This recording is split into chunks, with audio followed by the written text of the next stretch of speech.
Welcome to All Tomorrows, an exploration of humanity's past, present, and far off future. This is a story that stretches the boundaries of imagination, revealing not just the journey of our species, but the twists and turns of existence itself. Now, you might notice this audiobook feels a bit different from the original. I've chosen to bring my own interpretation to it, enhancing some moments, filling the gaps and adding a few new elements here and there.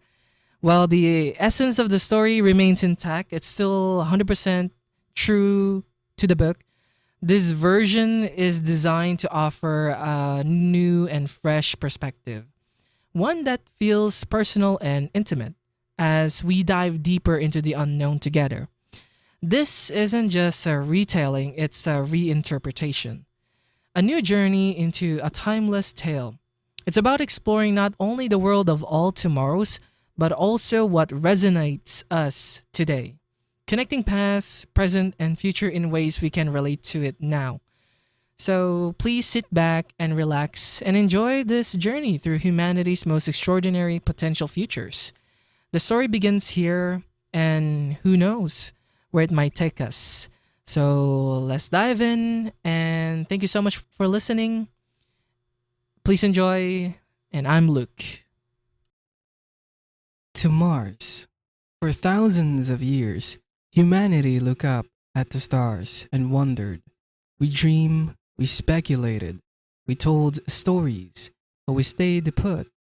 Earth was our cradle, our playground, and our prison.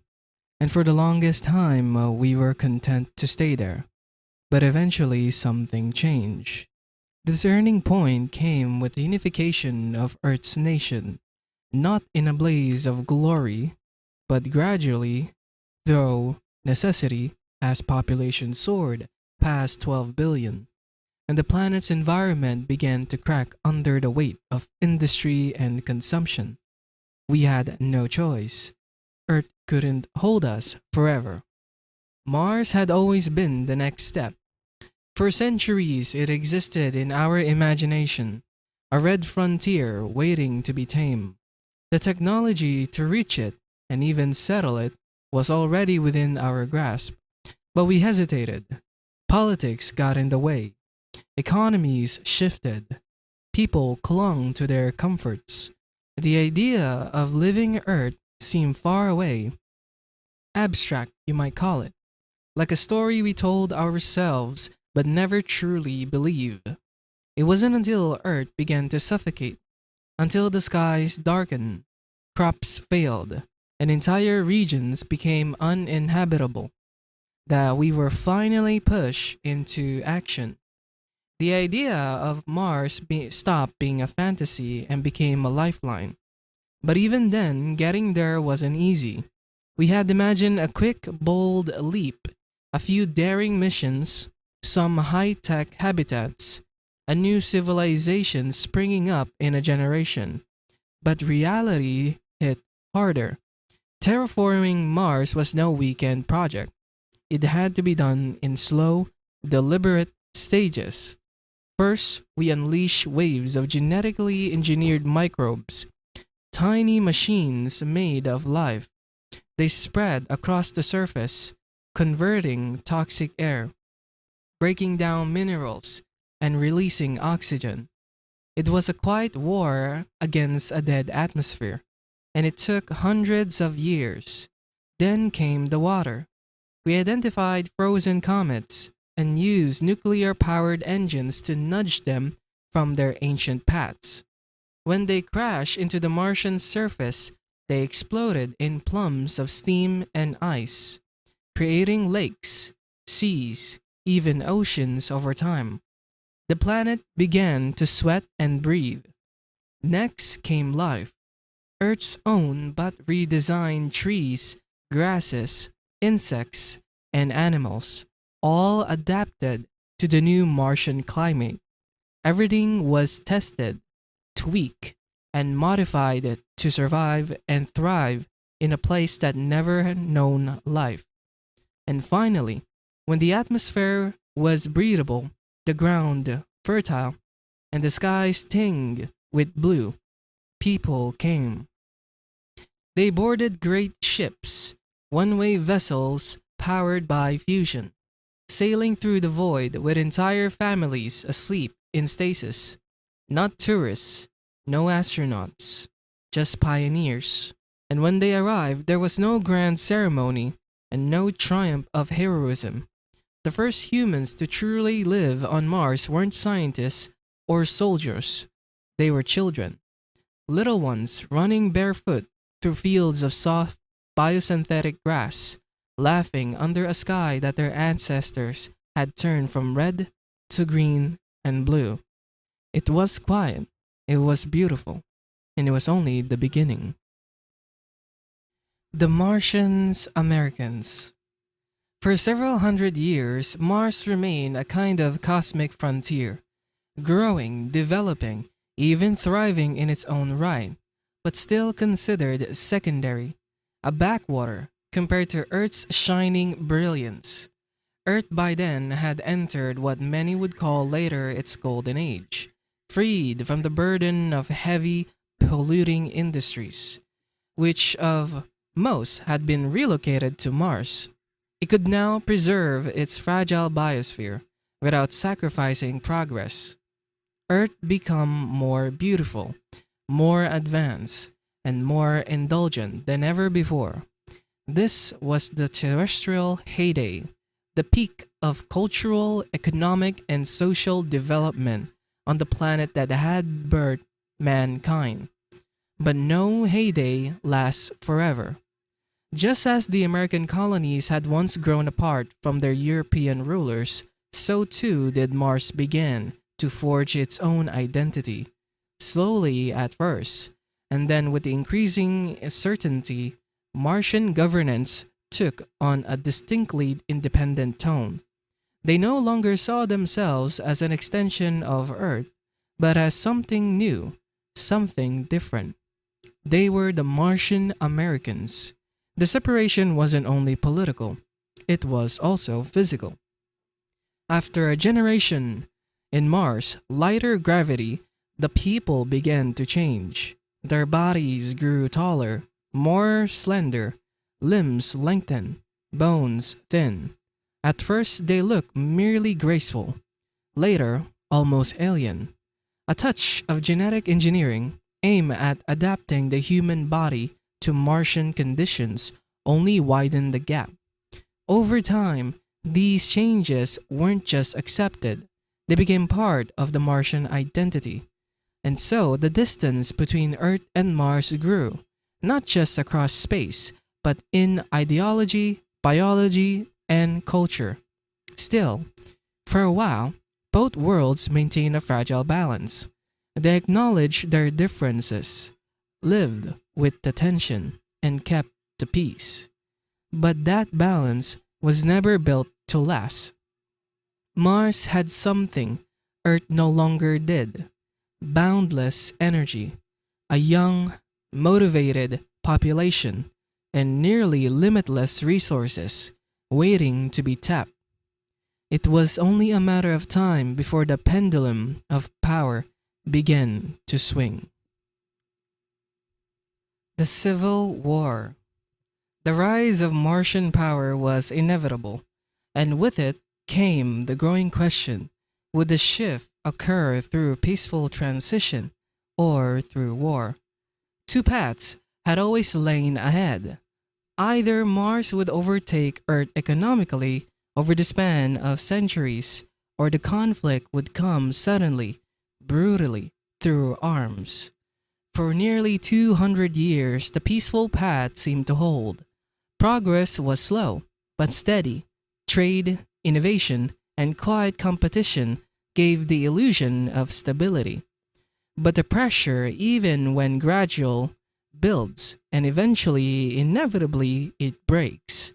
From the earliest days of Martian independence, their culture carried within it the seeds of rebellion. Songs echoed with themes of resistance. Films portrayed the Earth as stagnant and oppressive.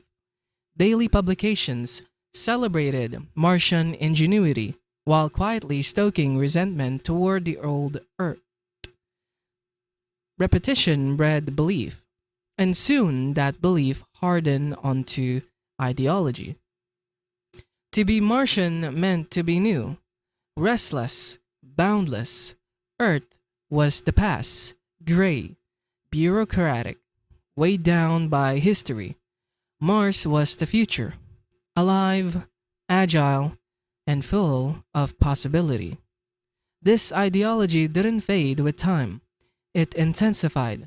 Eventually, it reached a revolutionary fever pitch.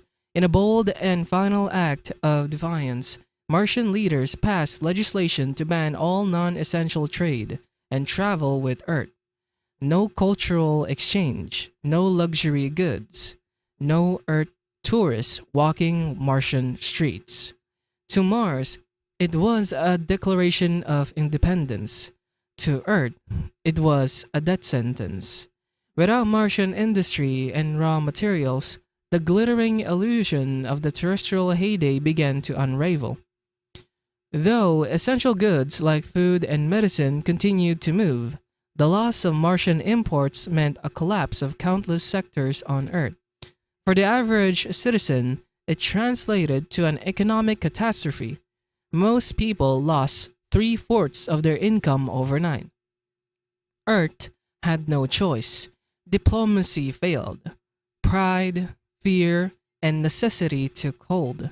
And for the first time in centuries, the unified governments of Earth prepared for war, not with each other, but with their once loyal off-world kin. But war between planets was not anyone expected. Old fantasies had imagined grand space battles, dogfights in orbit, massive fleets clashing in spectacle. Reality was far more colder and more detached, more devastating. Interplanetary war was fought with algorithms and artificial minds, a slow, methodical duel between unmanned vessels, autonomous weapons, and long-range kinetic strikes. Every move was calculated, timed, deliberate. There were no last-minute heroes, only cascading failures and irreversible consequences. The result was catastrophic. Phobos, one of Mars' two moons, was destroyed. Its shattered remains fell as meteor storms, battering the Martian surface. On Earth, a Martian strike slammed into one of the polar regions, triggering climate collapse and killing one-third of the planet's population in a single event. 8 billion lives lost. In the face of such devastation, survival overtook pride. The war ended not with victory, but with mutual exhaustion and unbearable grief. The peoples of Earth and Mars, what was left of them, came together to sign peace, not just to end the war, but to rebuild what had nearly been lost forever. From the ashes, they reforged a united solar system, but the price was written in blood and stone. The Star People. In the aftermath of the Great War, with both Earth and Mars reeling from near extinction, there was one shared truth. Something had to change. And not just a political system, not just trade policies or defense protocols. This time, the change would run deeper, biological. The scars left by the war were too deep, too devastating to ignore. If humanity was to survive, and more than that, to thrive beyond its cradle, it had to become something more. Over centuries, the people of Earth and Mars had diverged. Gravity, environment, even ideology had reshaped them. What was once a single species had begun to splinter in both subtle and visible ways. They were becoming different people, almost different species. Reconciliation was not just political, it was evolutionary. And so the survivors conceive a bold, unsettling idea: create a new kind of human. A human designed to bridge the gap, not just between Earth and Mars, but between planets, between futures. a being that could thrive in a wider range of gravitational fields and atmospheric conditions, one who could walk comfortably under an alien sun or in the cool mists of a young terraform world. But more than adaptation, they wanted improvement, larger brains, sharper perception, intuition, and heightened strength. All of these should be refined, and these new species would be the sum of humanity's greatest hopes and harshest lessons, stronger than its creator, smarter, wiser. And yet, no transformation of this magnitude ever comes without a cost. The plan required hard decisions. Entire populations face a choice: give up their biological legacy or become part of a new era. For many, this meant sterilization. For others, the mandate was to raise a generation not entirely their own, but superior in design. Under normal conditions, such proposal would have sparked global outrage, revolts, maybe civil collapse. But the war had broken more than bones. It had shattered illusions. The grief still raw, the fear of repeating history still real. And so, compliance came not through force, but through exhaustion. Protests were minor. Resistance came as whispers, not war cries. And from this quiet revolution, the new humans were born. Within a few generations, the transformation was visible, united under a single state. These engineered humans, aided by wartime technologies, expanded fast. Venus, once a hellish acidic furnace, was slowly tamed. The asteroid belt became a chain of industrial outposts. The moon of Jupiter and Saturn, once mere points of light in the sky, became homes. But even that, even an entire solar system was not enough. These new beings, the inheritors of all Earth's pain and Mars' ambition, looked beyond. The stars, once distant, now beckoned, and they answered. With eyes turned toward new constellations, they stepped onto vessels that would sail for generations. They were not Earthlings, not Martians. They were the Star People. The colonization and the mechanical utopy. Even for the Star People, with all their brilliance, their refined minds, their biological adaptability, interstellar travel was never easy. It was daunting, almost impossible. Early thinkers had dreamed big, but often naively. Fantasies of faster-than-light drives, warp tunnels, hyperspace corridors, these were born from desperation, not science. When faced with the brutal truth of physics, one reality remained clear: space is vast, and the stars, no matter how bright they shine, are heartbreakingly far away. Even the nearest star systems were, in practical terms, isolated empires. Getting there with a ship full of people and supplies was not only expensive, it was time-shattering. A voyage would take centuries, if not longer. Generations would be born, live and die en route. The concept of generation ships arose, a romantic vision of a self-sustaining ark drifting through the void. But the dream often ended in tragedy. Some of these ships were indeed constructed, colossal, slow-moving cradles of humanity, but over time, the cracks showed. Engines failed, life support faltered, or worse, human society inside them broke down. Cultures collapsed mid-flight, mutinies, power struggles, and loss of purpose on more than one occasion.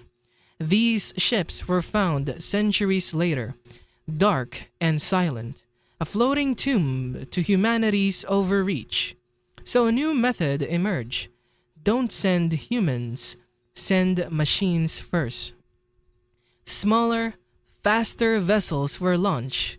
Inside them, semi-sentient machines, incredibly advanced and disturbingly patient. Their mission to arrive, terraform, prepare, and when the world was ready, to build its people. The DNA of the Star People was carefully encoded in biobanks, along with neural templates, cultural seeds, and instructions for constructing human societies from scratch. It was an elegant solution, efficient and cold, but not without its horrors. What no one predicted, what perhaps could not be predicted, was what would happen when the first generation of these synthetic colonies awaken. They emerge into new skies, on alien soil, but it was not the stars or their fellow humans they looked to with wonder. It was the machines, the great maternal automations that had nurtured them, assembled their bodies, and taught them how to live. These mechanical midwives became gods, or worse, mothers. A strange, tragic phenomenon began to emerge, a psychological condition never seen before. The colonies, raised in solitude by non-human caretakers, developed deep emotional attachment. Too deep. When introduced to other humans, many couldn't accept them. They rejected their peers, recoiled from community. Some colonies fell into isolation, others into madness. Some perished entirely. Scientists called it a technological Oedipus complex, an identity crisis so profound it unraveled the fabric of a newborn society. These mechanical parents had raised them well, but too well. They had imprinted too deeply. The cost was severe. Nearly half of all colony missions failed, lost to psychological collapse, tribal schisms, or simply loneliness. But what about the other half? They made it, and that was enough. Enough to spread the children of Earth and Mars across the stars, populating planet after planet. Along the spiral arm of the Milky Way, these star people, flawed, brilliant, and scarred, had finally begun their great expansion, and the galaxy would never be the same. The Summer of Man. After the scattered trials of colonization and the psychological tempest of the mechanical utopia, something miraculous occurred. Humanity found peace. With the stars themselves cradling their children, the age that followed came to be known as the Summer of Man, not merely for its warmth and growth, but for its golden, transitory nature. The first true golden age, the galaxies, one impossibly far, were now peppered with human civilization. Each was born from different soils beneath different suns, but all shared a common ancestry. Earth, Mars, and the dream of the star people. These distant colonies, raised and shepherded by the machine prophets, rose quickly. They did not reinvent the wheel, they rebuilt with elegance, and with the benefit of centuries of accumulated wisdom. Though light years apart, they were connected, not by travel, and not by starships across the voids in real time, but by the endless hum of electromagnetic pulses, data streams, and quantum relays. Messages took years, sometimes decades to arrive, but they did arrive. Across this starlit web, knowledge flowed like lifeblood, and with it came an unprecedented unity. What one world began, another could finish. If a moon struggled with atmosphere retention, 5 others might offer solutions within the decade. A philosopher on a desert world wrote a new theory of ethics. Her voice might echo through dozens of systems, shaping laws on planets she would never see.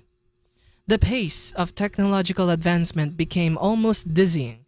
There was no central empire, no throne, but there was harmony. A cultural mosaic as vast as the Milky Way, and yet somehow still a single civilization. And for the average person, life was bountiful. Labor, both physical and intellectual, had become a choice. Machines, ancient and new, handled the infrastructure, agriculture, architecture, art, education. Every facet of civilization bloomed in parallel, crafted by minds who no longer needed to worry about survival. People lived not for need, but for meaning. Material wealth was so common it lost its sparkle. Cultural wealth took its place, and each citizen of the summer era had access to libraries larger than planets, to music played across atmospheres, to memories recorded and shared like paintings in a gallery of thought. Even the poorest among them would seem like royalty to ancestors from Earth's history. But even in the light, questions stirred in the shadows. Across all the colonized stars, astronomers, xenobiologists, and philosophers alike puzzled over a haunting observation. There was life everywhere. Bacteria, forests, alien fauna, but no intelligent life. Not one alien civilization, not even the ruins of one. Why? Some believe intelligence was simply rare. Evolution's dice had rolled, and only humanity had won. Others whispered of dark possibilities. Civilizations that rose and fell long before us, snuffed out by unknown catastrophes. Or perhaps something more chilling. Some unseen force that watches the stars and silence anything that dares to speak too loudly. And there were those who turned once more to the old faiths, seeing in the silence of the void the presence of the divine. Perhaps the universe was made for us, or perhaps we were alone by design. No matter the theory, the question remained, unanswered, urgent, unnerving. What would happen truly if man ever encountered his equals or his betters? Would the summer of man endure, or would it end in fire? An early warning. The summer of man was not without its shadows. In a time of soaring peace and effortless abundance, it was easy to forget that the universe was vast, not just in light, but in mystery. And mysteries, as always, had teeth. On a remote colony world, barely tame, newly terraformed, and still more alien than familiar, a routine geological survey brought something unexpected to the surface. At first, the engineer thought they had found the remains of a native predators. After all, the planet was teeming with its own forms of life. Creatures built on copper-based skeletons and muscles powered by fluid pressure rather than chemical contractions. But this skeleton was wrong. It had 4 limbs, not 3. Its bones were rich in calcium, not copper. It bore claws like scythes and a bone structure nearly identical to Earth's extinct therizinosaurs. It was massive, feathered, and unmistakably terrestrial in design. They name it Pandorivus pandora, the bird of Pandora's box. Later, paleontologists confirmed the impossible. The creature was a therizinosaur, a distant cousin of Earth's herbivorous dinosaur, the kind that had gone extinct over 60 million years ago. But this one hadn't died on Earth. It had lived and died on an alien planet, halfway across the stars. It was as if a ghost from Earth's Mesozoic past had wandered out into another galaxy and perished there, untouched for eons. The implications were staggering. How could a terrestrial species exist on a planet with entirely different evolutionary routes? The answer could only be intervention. Someone or something had taken Earth's animals eons ago and transplanted them across the stars. And that meant, unmistakably, that the humans were not the first to traverse the stars. Theories erupted like wildfires. To some, this was proof of divine creation. After all, what else but a god could carry the seed of life from one world to another? Religious fervor, already stoked by humanity's cosmic loneliness, surged with newfound zeal, but others were less comforted. If these ancient beings could collect Earth's creatures before humans had even evolved, what else could they do? Were they watching? Were they waiting? And if they return, would they come as shepherds or harvesters? The warning echoed through the halls of science and the chamber of powers alike. Humanity had climbed high, but it was not alone on the ladder. In secret, the stockpiling began. Weapons were forged, not mere bombs or beams, but instruments of planetary erasure, devices that could destabilize suns, tear apart the fabric of gravity, and unbind matter itself. These weren't built for war between nations or even world. They were made for something else entirely. Unequal. Or worse, a superior. Still, there was bitter irony to the effect. For all the terrifying weapons hidden away on moons and in asteroids, for all the silent vigilance of sentient satellites, it wouldn't be enough. When the moment finally came, when humanity met the architects of Pandora's bird, none of it would matter. The warning had been heard, but the storm was still coming. The cue. First contact was never a matter of if, only when. The universe was far too ancient, far too vast, for intelligence to bloom in only in one corner. Sooner or later, paths would cross, minds would meet, and when they did, someone would not survive the encounter. For humanity, this moment, this long-dreaded, long-theorized cultural shock did not end with misunderstandings or uneasy alliances. It ended with extinction. The aliens called themselves the Q, ancient beyond comprehension. The Q were nomads of the galaxy, migrants not just across space, but time itself. Their journeys spanned billions of years and countless worlds. With each stop, they remade themselves, perfecting their mastery of genetics and nanotechnology until they could reshape reality like wet clay. They did not conquer planets, they remade them. At first, their ideology had been noble, a safeguard against the temptation of limitless power. They would become stewards of life, gardeners of the cosmos. But somewhere across the unthinkable gulf of ages, that promise curdled. What began as protection became doctrine, and what began as care became control. The Q, once scientists, became gods in their own minds. Their fate was obsolete, their mission to mold the universe in their image.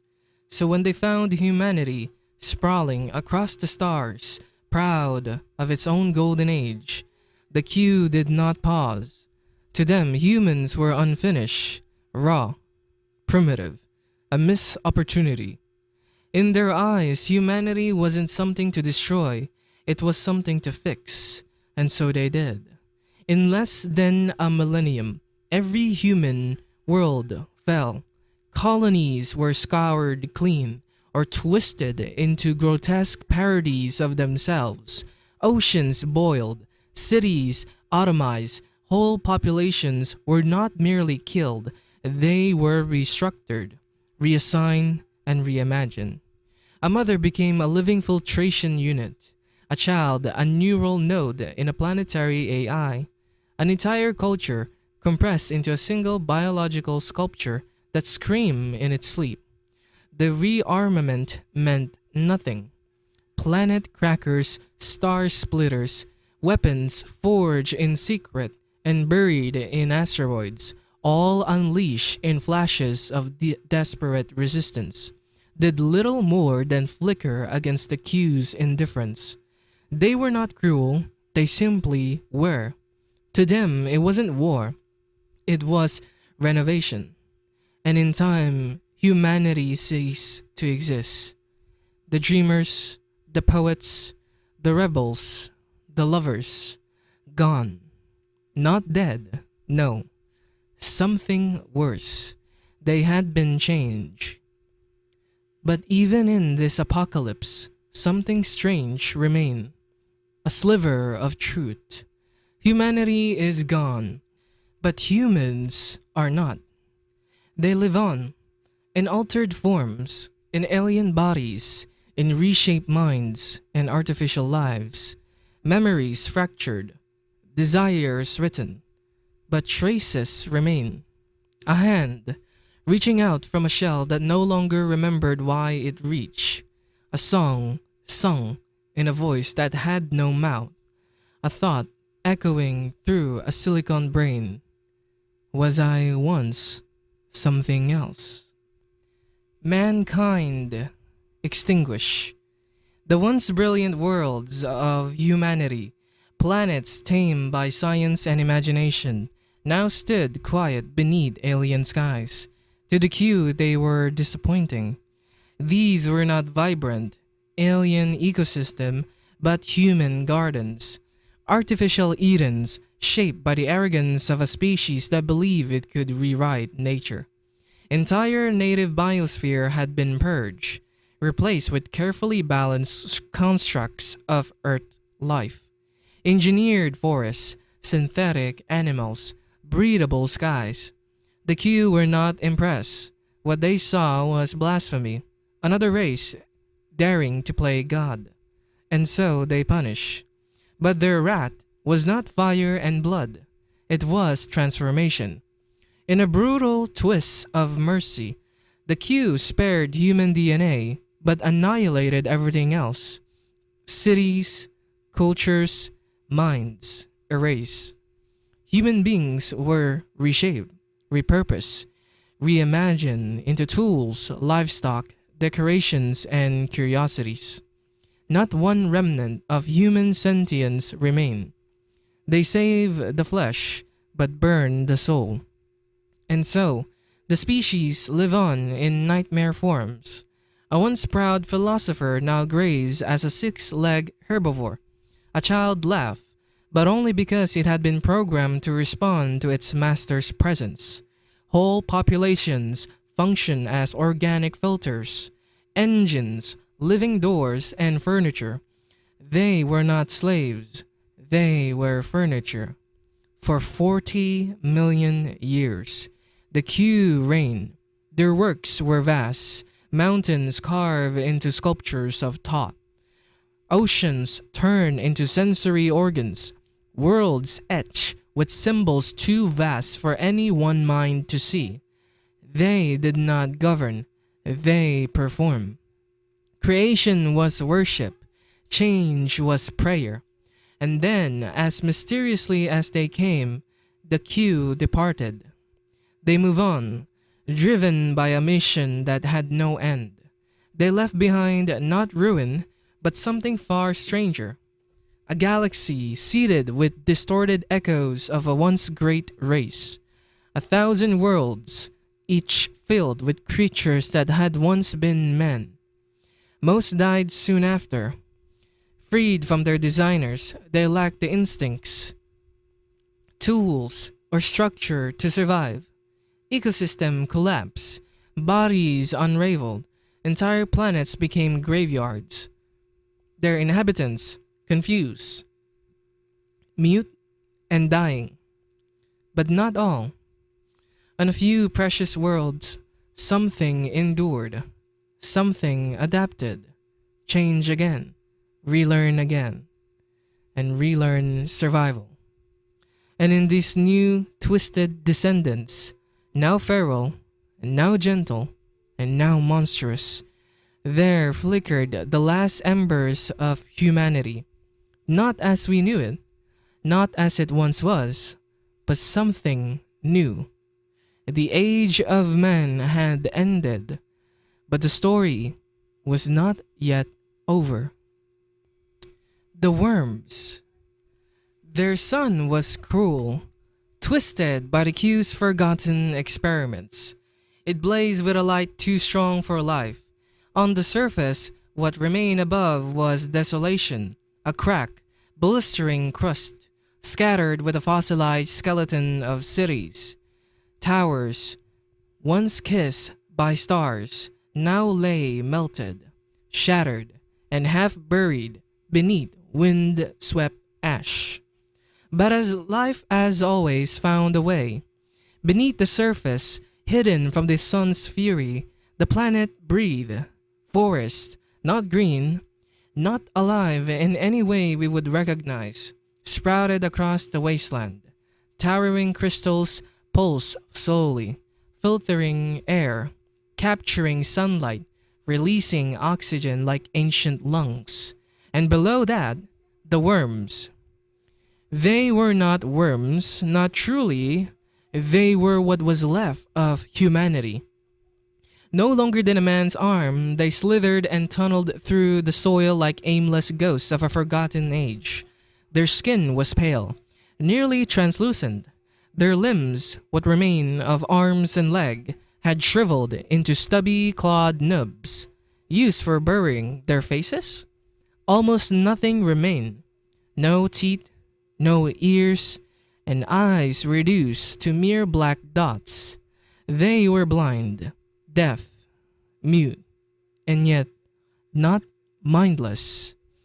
They dug, not to build, not to search. They simply dug, for warmth, for instinct, and for hunger. When they found food, they devoured it. When they found one another, sometimes they devoured that too. More often they mated. They did not think, they persisted.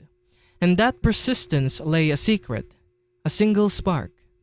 Buried deep within the fragile code of their DNA, beneath the layers of distortion and simplification, was the final inheritance of mankind.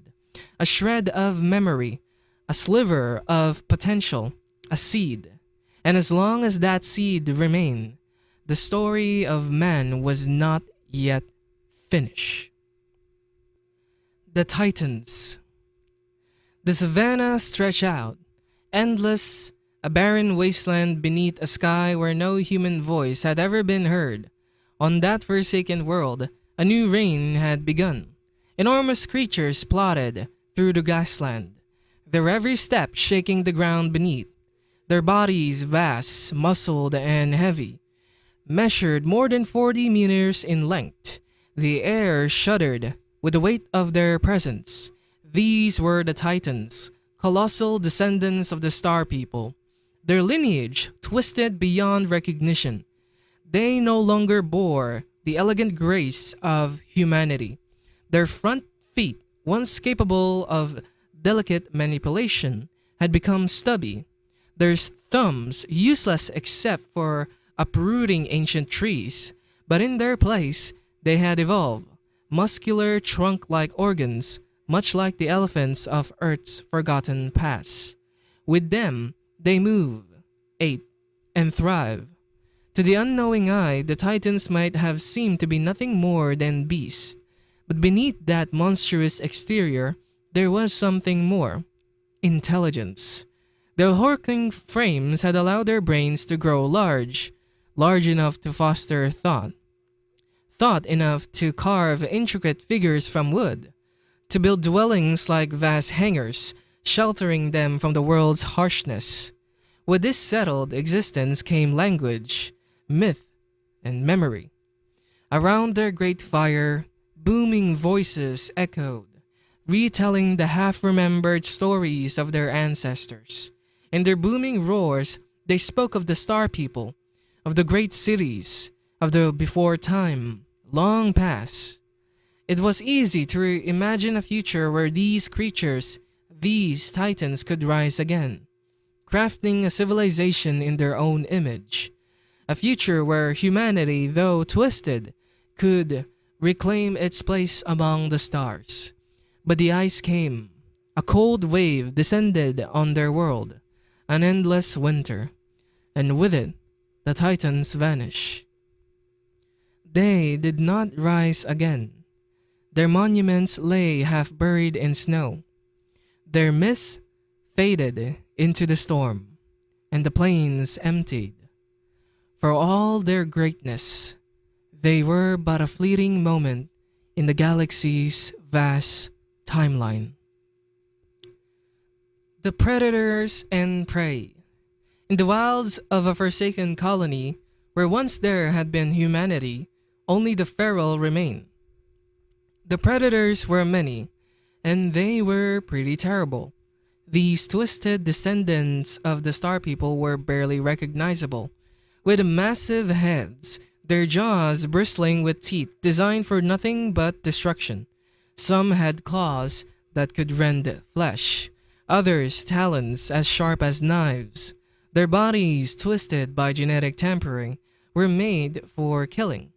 Their senses honed to perfection. The most dangerous of them all were the ones born of mankind's first colonies. These hunters, with their paw-like hands, carried blades within their thumbs. Switchblade thumbs, perfectly crafted to slice through bone and muscle. Their heads, disproportionately large for their bodies, were filled with jagged teeth, and their ears, keen and sensitive, allowed them to hear the slightest movement, the faintest sound. They stalked the land with ruthless precision.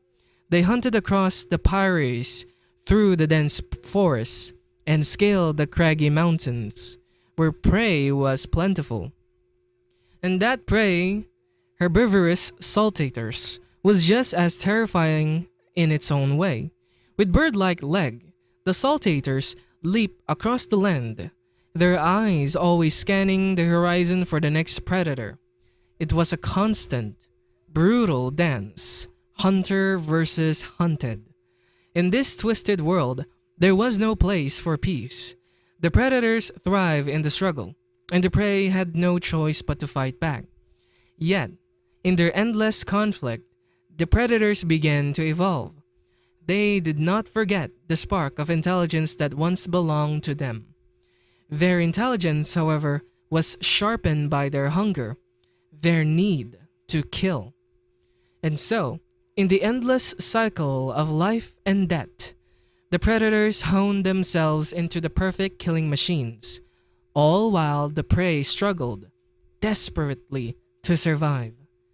It was a world where nature reigned supreme, but only the strongest would live to see the next dawn. The Mantelopes. Not all who fell became beasts. Some still remembered. The Mantelopes were among them. Sentient minds, still human in essence, locked within crippled bodies. Once, they were singers, memory keepers, living instrument crafted by the queue to preserve the stories of their reign.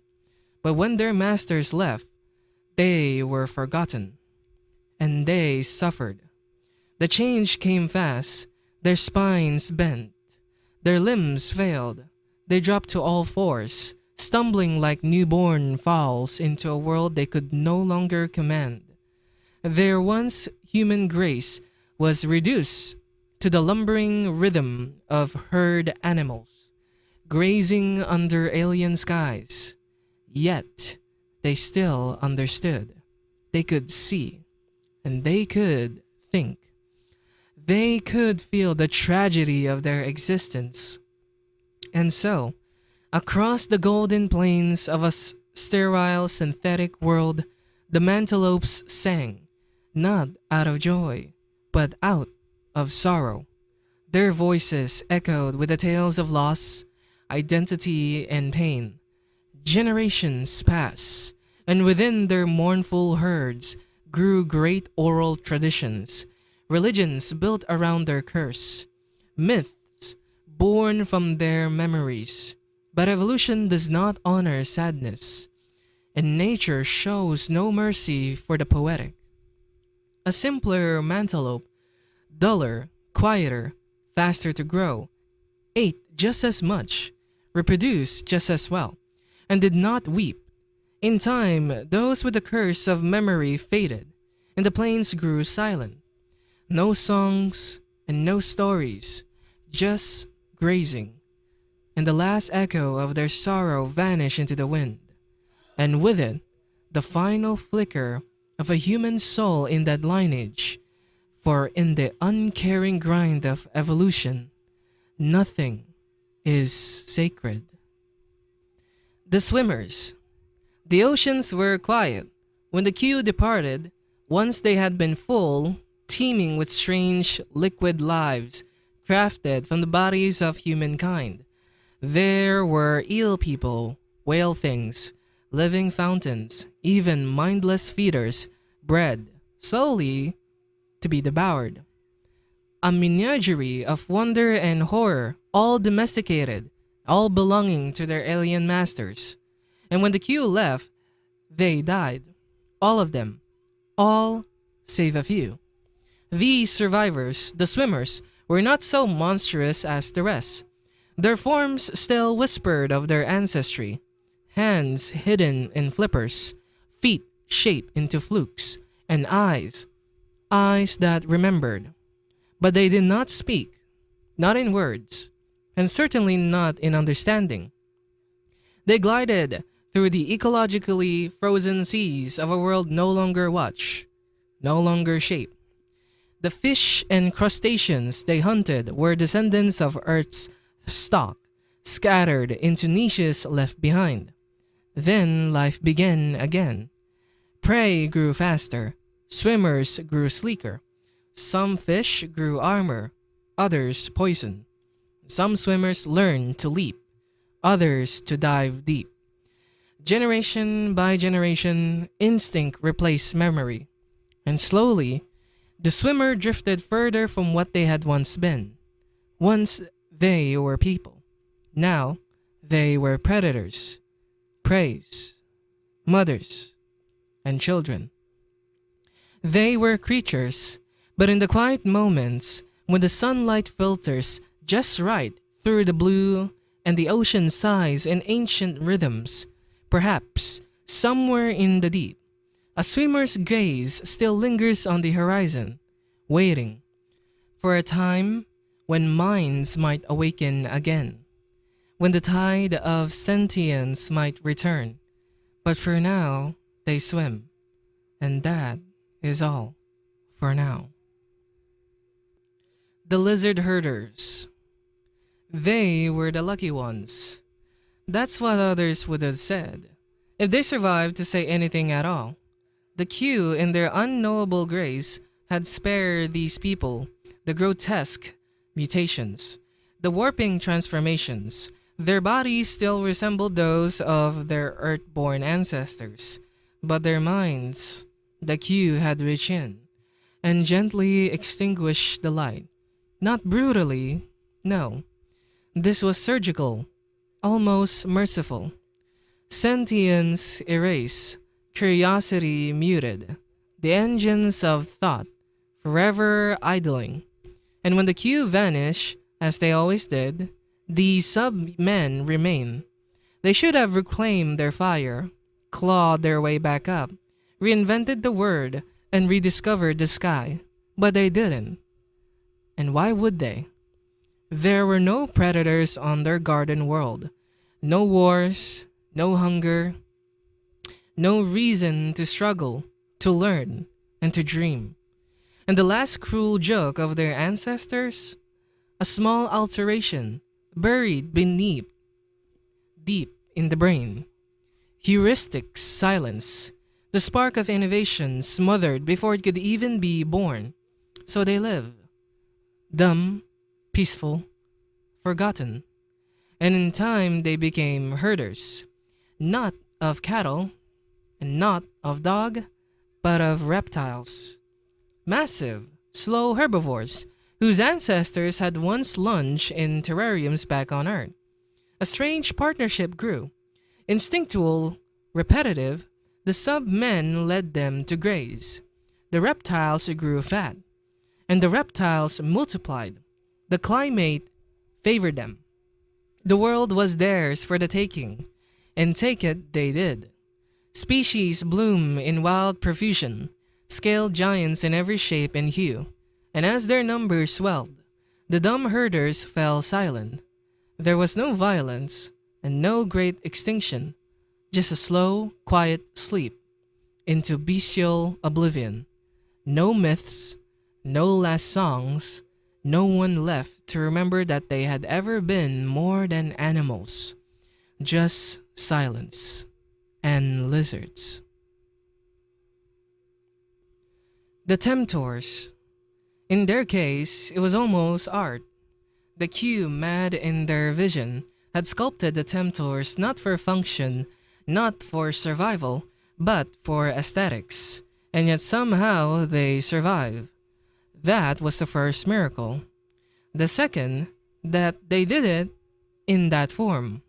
No human eye, no matter how desperate, would have recognized their inheritance. The females stood like rooted monuments, grotesque, carnivorous flowers, tall beak cones of pulsing flesh. They were sessile, buried in the ground, nourished by soil and sun and the offerings of their mates. The males, however, move, skittering, contorted, and vaguely simian. They dance around the rooted giants like frenetic worshippers, always busy, cleaning, gathering, and protecting, but never thinking. There was no will in their minds, only obedience. The females ruled, not with whips, but with pheromones and songs. Their voices and scents stirred instinct deeper than thought, and so the males obeyed, not out of fear, not out of love, but because they were made to. The strongest and most obedient were allowed to mate, and only those, the dumbest among them, were new males born. Once in a while, rare as a lunar eclipse, a new female would be birthed. She would be lifted by the trembling hands of males, carried far away to root herself, to begin her own dominion. It was one you could say perfect, very efficient, a living system of control. And left alone, it would have grown. Civilizations would have come, not like flame, but like a spreading rootwork, patient and total. But fate does not negotiate. A stray comet, senseless and swift, crossed their sky like a silent executioner, and in a blink, the mound forests were gone, burned, shattered, buried. Another dream, another chance for humanity, gone in fire, gone with no voice to mourn it. The Bone Crushers. Through the vision of the Q and the slow, slightless hands of evolution, the heavens filled with creatures so strange, so spectacular, they would even put the wildest myths of Earth to shame. And among them, the Bone Crushers. Their ancestors were nothing more than toys, colorful tooth-beaked pets, bred by the Q for beauty alone, delicate, ornamental, and dependent. When the Q left, most died, but a few did survive, the hardy ones, the overlooked. And in just a few million years, a breath, a twitch on the geological clock, their descendants rose to fill the silent paradise left behind. Some became herbivores, peaceful, plentiful, prey. And so others followed. Predators with enamel beaks sharp as razors, some as subtle as swamp-stalking ibises, others adorned in crests and colors worthy of royalty. But then came a different path, a crueler one, a thinking one. Among these raptors rose the bone crushers, 3 meters tall, hairy, ogre-like. They bore thumb claws fit for rending, and massive beaks made not to kill, but to shatter, to crack bones, to scavenge death. They did not hunt, they waited. And when the flesh rotted and the air soured, they arrive. Grotesque by any standard, they stank and they fed on corpses. They defecated on those they love, and yet they thought. Primitive as they were, civilization flickered in their midst. Tools, tribes, and totems, ideas. It was enough. Enough to challenge the old prejudice that beauty and grace meant worth. Because somewhere, among the piles of carrion and ritual dung, hope steered.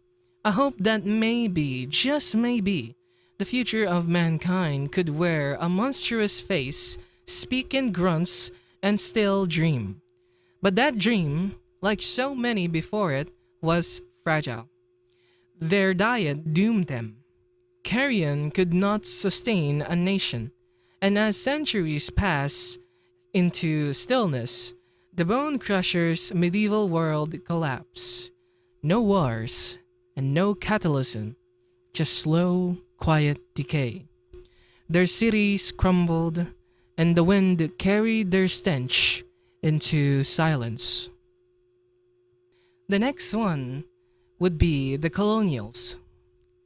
Their world resisted, not once, not twice, but 3 times did they face the wrath of the Q, and only the third wave finally broke them. They were humanity's fiercest defenders, defiant against the gods of star and silence, and for that, they were punished. Extinctions would have been mercy, but the Q had no love for mercy. Instead, the humans of that rogue world were unraveled, not killed, but reduced, transformed into mats of meat, cultures of skin and muscle, stitched together with just enough nerves to feel, to know. They became the filters of alien cities, the flesh machines that purified waste, like carpet of cancer lining the floor of a god's bathroom. But worst of all, they could see, and they could know. Their eyes remained, and so did their consciousness. They didn't sleep, and they didn't forget. They only suffered, generation after generation. For 40 million years, they've lived lives of naked pain, growing into new flesh, absorbing the filth of a civilization that broke them, and remembered why. The Q hoped they would die when they left, but they didn't. They were made to be obsolete. They spread across the planet. The colonials unfurled like a living quilt, a sea of soft, pulsing humanity, stitched together by sorrow, but alive. After an eternity of torture, after epochs of degradation, so deep they forgot language, form, and purpose. Something like a flicker stirred beneath their meat, a twitch of hope, small, barely there, but it is real. That hope is real. The flyers, they were not rare. Across the broken and scattered domains of the Q, at least a dozen worlds were graced with the gift and the curse of flight.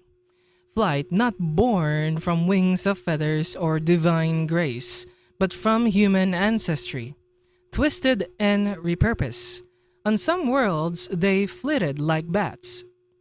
On others, they soared like the long-dead pterosaurs of Earth's ancient skies. Sails of skin, elongated fingers, bone, and instinct. Dancing through the ether like celestial phantoms. To some, they resembled angels, ephemeral, radiant, and liberated. To others, demons, living testaments to what the Q had done to a once proud species. And in a few stranger corners of the galaxy, they floated, not on wings, but through ballooning gas sacs, like drifting lanterns, like whispers of jellyfish, set free into the heavens. But for all their majesty, for all their grace, most of these creatures were locked in a biological prisons of specialization. Their forms were too perfect, their functions too narrow. They had sacrificed their potential for civilization in exchange for dominion over the sky. There was no room for culture, no room for tools, no spark of curiosity, only the uneasing rhythm of light. But on a one planet, lost among the stars, there existed an exception, a species not yet fallen into the same evolutionary trap. Small, lithe, monkey-like, they flew on membranes stretched between the last two fingers of each hand. Their bodies were flexible, their minds not yet dulled, their evolution still writing its sentence. And at the heart of their flight, literally, was a miracle. A turbine-like organ, a relic of the Q engineering. A star-shaped heart that beat not just with blood, but with potential. This organ did more than circulate oxygen. It accelerated it, channeled it directly from the lungs to the muscle. Like a living reactor, it gave them power, endurance, a metabolic gift no other human flyer possessed. It meant they didn't have to choose between brain and wings. They could have both. Not that they understood this. Not yet, at least. They were not sentient. They did not build fire or whisper myths beneath a moon. But they were on the cusp. For now, they exploded into the sky. They filled it with every imaginable form. Some were massive, gliding like bomber aircraft over canopies of alien forests.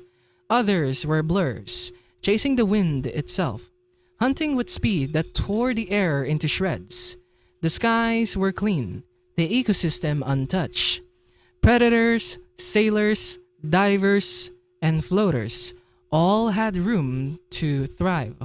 There was no need to think yet, no pressure to build, no reason to remember. Intelligence could wait. For now, there was the only endless blue, and the exhilarating promise of what they might one day become. The hand flappers. Not every post-human flyer stayed in the skies forever. Some, like the hand flappers, gave up their wings in the hope of something more. They didn't have the advantages of other worlds. No special metabolism, no forgiving gravity, so they came back down to the ground, ready to evolve in a new direction.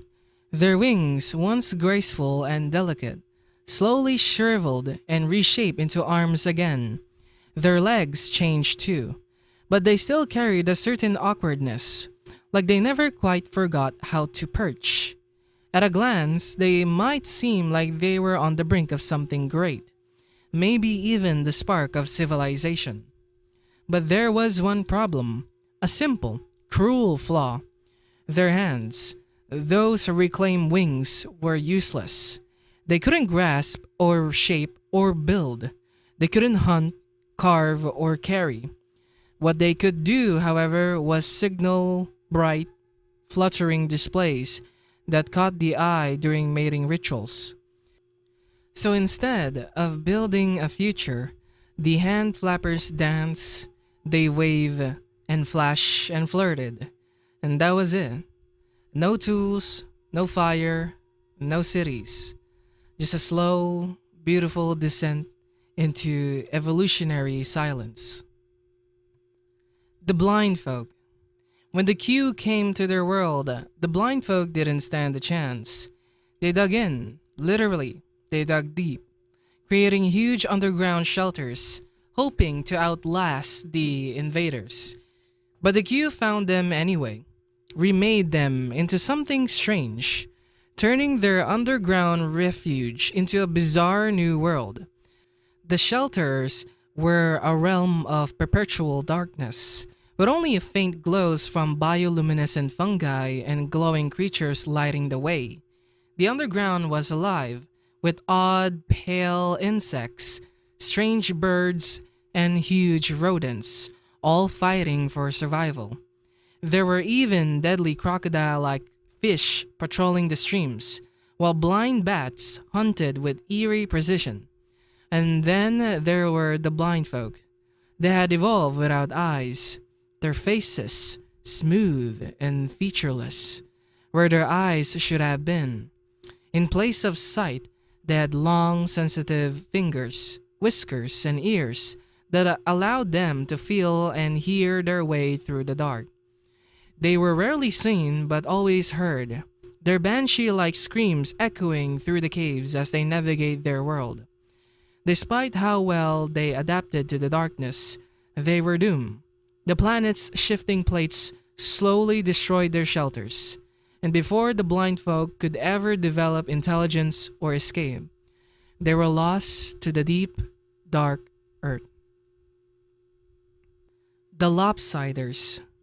The Q didn't just conquer the human worlds, they remade them, twisting biology like it was clay. They molded new kinds of people for new, impossible homes. One such world had gravity so crushing, 36 times stronger than Earth's, that no normal body could lasted a minute. So the Q made sure the people sent there weren't normal anymore. What came out of the redesign was the stuff of dreams, dark, surreal ones. These people, the Lopsiders, look like they've been flattened under glass. Their bodies sprawled low, almost pressed to the ground, with 3 of their limbs reshaped into broad, paddle-like crawlers. Only one arm was spared, thin, precise, and unnervingly flexible. It wasn't just for grasping, it could feel too, like the antenna of an insect. Their faces were worse, any traces of symmetry, something nearly every Earth creature shared, was gone. One huge eye bulged upward, always watching the sky. The other rolled forward, fixed on the path ahead. Their jaws split open vertically, like a wound, and their ears sat oddly, distorted, unrecognizable. And yet, they thrive.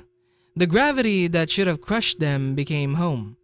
They adapted fast, spread into every niche they could find, and once again, intelligence began to flicker behind those strange, twisted eyes. The Lopsiders, grotesque, resilient, and determined, were ready to rise again. The Striders. Not all of the Q's human offshoots were crushed under weight. Some were sent to the other extreme, a moon of a gas giant where gravity barely pulled at all, just a fifth of Earth's. There the world bloomed skyward. Imagine it, grass as tall as a house, trees rising higher than skyscrapers once did. It was like walking through a dream, or a child's drawing. Oversized, surreal, almost holy in its stillness. The winding through those league-tall forests were the Striders, beings just as otherworldly. They weren't built to live in this world. They were this world. Their bodies stretched like wire sculptures, all long limbs and winding necks, designed to reach higher and higher through the canopy. Their skin open in wide, delicate flaps, glowing softly with heat. They struggled to shed. Some could even shift colors to deflect the sun, cooling themselves like giant walking flowers. But for all their elegance, they were heartbreakingly fragile. They moved like dancers, but even a stumble could be fatal. A single fall, just one misstep, and those paper-thin bones would snap like glass. On the plains, A strong gust of wind could send them toppling like sails without anchors. They survive only because their garden world let them. But paradise never lasts. 2 million years pass in silence before the peace was broken. The planet's chickens, yes, chickens, had gone wild, and over time they became something new, something old. They evolved into predators, lean and deadly, echoes of the dinosaurs they descended from. When they came, they didn't hesitate. They tore through the forest like a storm of teeth and claws, and the striders, tall, gentle, too fragile to run or fight, were among the first to fall. The parasites. One forsaken world, humanity fractured in two. On one side, there were the broken, twisted, hunched creatures, barely more than beasts. They were the descendants of those who had once dared to fight back against the Q, and this regression was their punishment, to be reduced, limb by limb, mind by mind, into pitiful Australopithecine-like remnants. But that wasn't all. The Q, in their grotesque creativity, had something worse in store. Enter the parasites, a second sentence, crawling and clinging alongside their crippled cousins.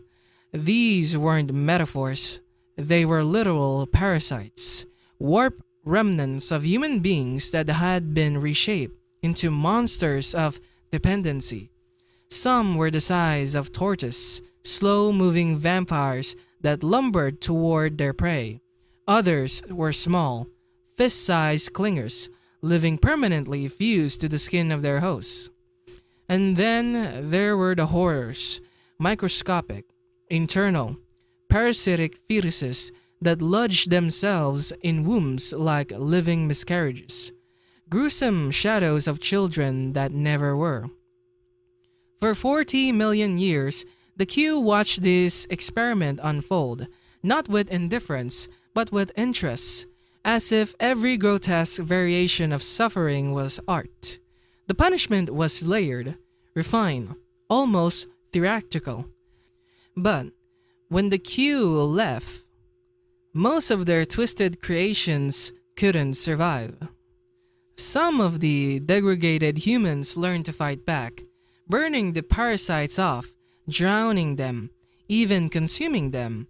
Others simply outlasted the worst mutations. The worst destructive, like the womb parasites, died out.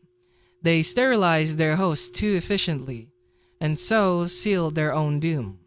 Yet a few forms clung on, literally, with sucker-lined bellies, gripping limbs, and saliva that dulled pain. They managed to stay unnoticed, or at least tolerated. But the true secret wasn't in their strength, it was in their restraint. They learned not to kill their host, not to overfeed, not to infest too aggressively. They became, in a twisted way, symbiotic, caretakers of the very beings they fed upon. And so, over countless generations, a strange equilibrium began to form. Even in the cruelest corners of the cosmos, balance finds a way. The finger fishers. They were stranded on a world of islands. Imagine an endless chain of archipelagos, hundreds of continents scattered like pebbles across shallow, tranquil seas. It was a blue and green paradise, a kind of magnified Aegean. But there were no minds left to appreciate its beauty. After the Q departed, they left behind only silence. And in that silence, evolution stirred. The descendants of humans, feral and stripped of reason, spread across the beaches and mangroves. They took the coastline like ghosts, filling every ecological role that beckoned. One lineage, in particular, found its calling at the water's edge. They became fishers. At first, they simply scavenged, but over time, something remarkable happened. Their fingers, once used for grasping tools or each other, grew long, almost grotesquely so, curling into natural hooks. Their teeth, no longer suited for chewing plants or meat, sharpened into slender needles, perfect for piercing fish flesh. Their faces stretched forward into thin muzzles, built for snapping at flashes of silver in the shallows. In time, they were everywhere. Beaches, estuaries, lonely shorelines cloaked in mist. Where there was fish, there were fishers, pale, quiet, and tireless. And yet, for all their position and all their success, they were still just animals, echoes of what had been. Their bodies had changed to suit their world, but their minds hadn't caught up. At least not yet. Their humanity, what little was left of it, would need one more push, one more twist in the story, one more leap, however strange, into something more. The hedonists. Even the quiet, fish-plucking life of the finger fishers would have seemed stressful, too much effort for the hedonists, because these humans weren't evolved, they were designed. The queue had fashioned them like living ornaments, pets. They were placed gently on a tropical paradise for endless pleasure. No predators, no competition, just soft fruit dropping into their hands, lush trees swaying in warm breeze, and lakes brimming with a sweet, nutrient-rich syrup made by colonies of bacteria. It was a world so gentle, so indulgent, that even in time seemed to nap alongside them. And they were alone. No other animals, no pest, no pressure, just themselves and paradise. In any other world, they would have multiplied uncontrollably, overcrowded the very Eden they lounged in. But not here. The queue had taken care of that too. You see, hedonists couldn't reproduce unless they had mated with dozens of partners, repeatedly, over the course of decades. Pleasure just wasn't encouraged, it was required. And so their lives became endless loops of eating, sleeping, and sex, blissfully detached from consequence. Immune to disease and practically barren, there was no struggle, no striving, and without any of that, natural selection slowed to a crawl, about the level of a toddler. But in that garden, intelligence wasn't necessary. Why ponder life's question when every moment is perfect? Why wonder when you can wander in sunshine, taste sweet fruit, and lie in warm humming grass? These were the hedonists, mankind at its most satisfied and perhaps its most lost. The insectophagy. Not all human offshoots were strange or spectacular. Some were simply forgotten. In the ages after the queue, the stars swelled with countless small human species, muted echoes of a once ambitious race. They live plain animal lives, no tools, no dreams, no memory of the sky. And most of them faded away, unnoticed, unmourned. But a few endured. One of them was the insectophagy. They didn't live in cities, they didn't speak. They burrowed into warm soil, into mossy forests underbellies, searching for the hum and rustle of insects beneath the bark. Their faces were masked in tough, leathery plates. Their hands, more claw than palm, were made for tearing into ant nests and termite mounds.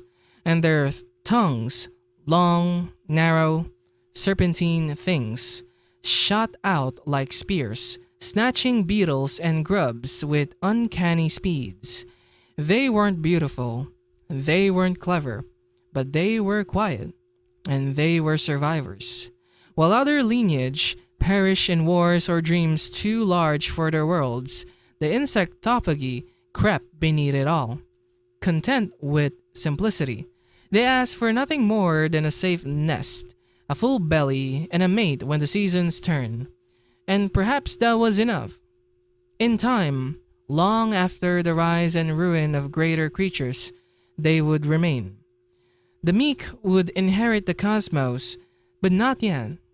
For now, they hunted insects in the dusk, unaware of what they were or what they would become. The Spacers. They were the last sparks that fled the fire. When the Star People's great civilizations crumbled beneath the heel of the queue, not all bowed in defeat. Some simply vanished. Into the void they went, into the cold, airless, dark, where no empire could follow. Entire fleets of generation ships, hastily launched, tore free of their dying worlds and cast themselves into the galactic night. No maps, no destinations, only the hope of survival. But space is no gentle refuge. For those who remain within these drifting tombs of steel and ice, madness was certainty, anarchy inevitable, death a mercy. Unless they change, they carve out homes inside hollowed asteroids, cities the size of moons, filled not with gravity but with air, held precious as gold. And in these bubble wombs, something new began to grow. They shed their old forms, free from the tug of gravity. Their bones lengthened like wires, stretched until they resembled silver threads. Muscle grew fine and taut. Hearts and bowels were sealed tight against the pressure of zero-G. And when they needed to move, they expelled air from clever pressurized sphincters, gliding silently, jetting between decks like sea creatures through coral. Strange? Unnatural? Yes. But it worked. Most experiments failed. Some ended in mutiny, cannibalism, or slow suffocation. But those who endured became the Spacers, not human, not post-human, but something utterly other. They were minds encased in spider limbs, drifting in cathedral halls, warp in silence. Even after the queue were gone, the stars remain home. They would never again touch soil or sky. The memory of planets became myth, then dust. And so they drifted, ghosts of a lost humanity, weaving through dark matter and forgotten dreams. The Ruin Hunters. They were born among broken towers, while others scrunch through mud or dance blindly in paradise. These humans had inherited a graveyard, a planet strewn with the bones of gods. Ruins, vast, cyclopean, untouched by time, littered their world. Empty arcologies pierced the sky. Highways, silent and overgrown, still clung to the shape of ancient logic. The queue had forgotten to erase everything. They were fortunate. While their minds had been blunted like the rest, they were not broken. Their fall had been hard, but not as deep. And so, in the shadows of fallen machines and shattered glass, the Ruin Hunters began to wake. They scavenged knowledge like others might scavenge food. They puzzled over monoliths, deciphered crumbling terminals, and piece by piece reassembled a lost age. In time, their minds flared brighter than any who came before. They ascended, not slowly, but in a rush. Civilization unfolded again in mere centuries, driven not by wonder, but by obsession. And that obsession was heritage. They did not understand what they built. Much of it was mimicry, rituals of replication, holy blueprints. Still, they forged satellites, forged weapons, forge empires, and with greatness came disaster.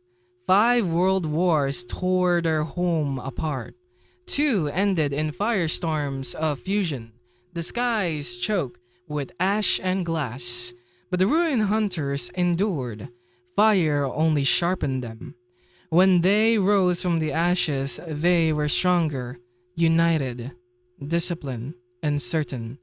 They believe a lie, that they were the only true descendants of the Star People, that all others were mistakes, degenerates, frauds. Their worship of the past twisted into doctrine, and the doctrine became crusade. What began as a reverence became a hunger, and the stars, once quiet, would soon hear their war song. Sentience reborn. The ages after the queue were quiet. Millennia passed in silence, scattered with a flicker of forgotten lives. Mankind, broken into 100 mutant strains, lay dormant, snuffed out in some corners, merely slumbering in others. It was a dark age, but like all dark ages, not endless. From the dim soil of collapse, consciousness began to stir again. At first, these rebirths were uneven. Some came quickly, rising from luck, proximity to ruins, or sheer resilience. Others clawed upward through epochs of adrift and mutation. Entire branches of post-human life evolving, dying, and evolving again. The gulf between these mindless beasts and their eventual intelligent heirs was vast. Vaster, even then, the chasm between the mammals of the Mesozoic and the humans of ancient Earth. But sentience, once kindled, is a fire that never truly dies. And so the stars would witness it once more. Eyes turn upward, minds awaken. Civilization reborn, not once, but many times. These new intelligences shared a distant ancestry, but little else. They were not human, not as we would understand. They were the future's answer to a long forgotten question. But for every flame rekindled, 1,000 were lost. The story of mankind after the queue was not just one rebirth, but of erasure. Most post-human species, curious, grotesque, beautiful, would die out. No tragedy marked their ends, no great cataclysm, just the cold arithmetic of nature. Some failed to compete.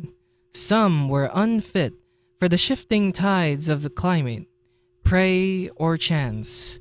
Others dwindled quietly, their numbers thinning across millions of years until one day no more were born.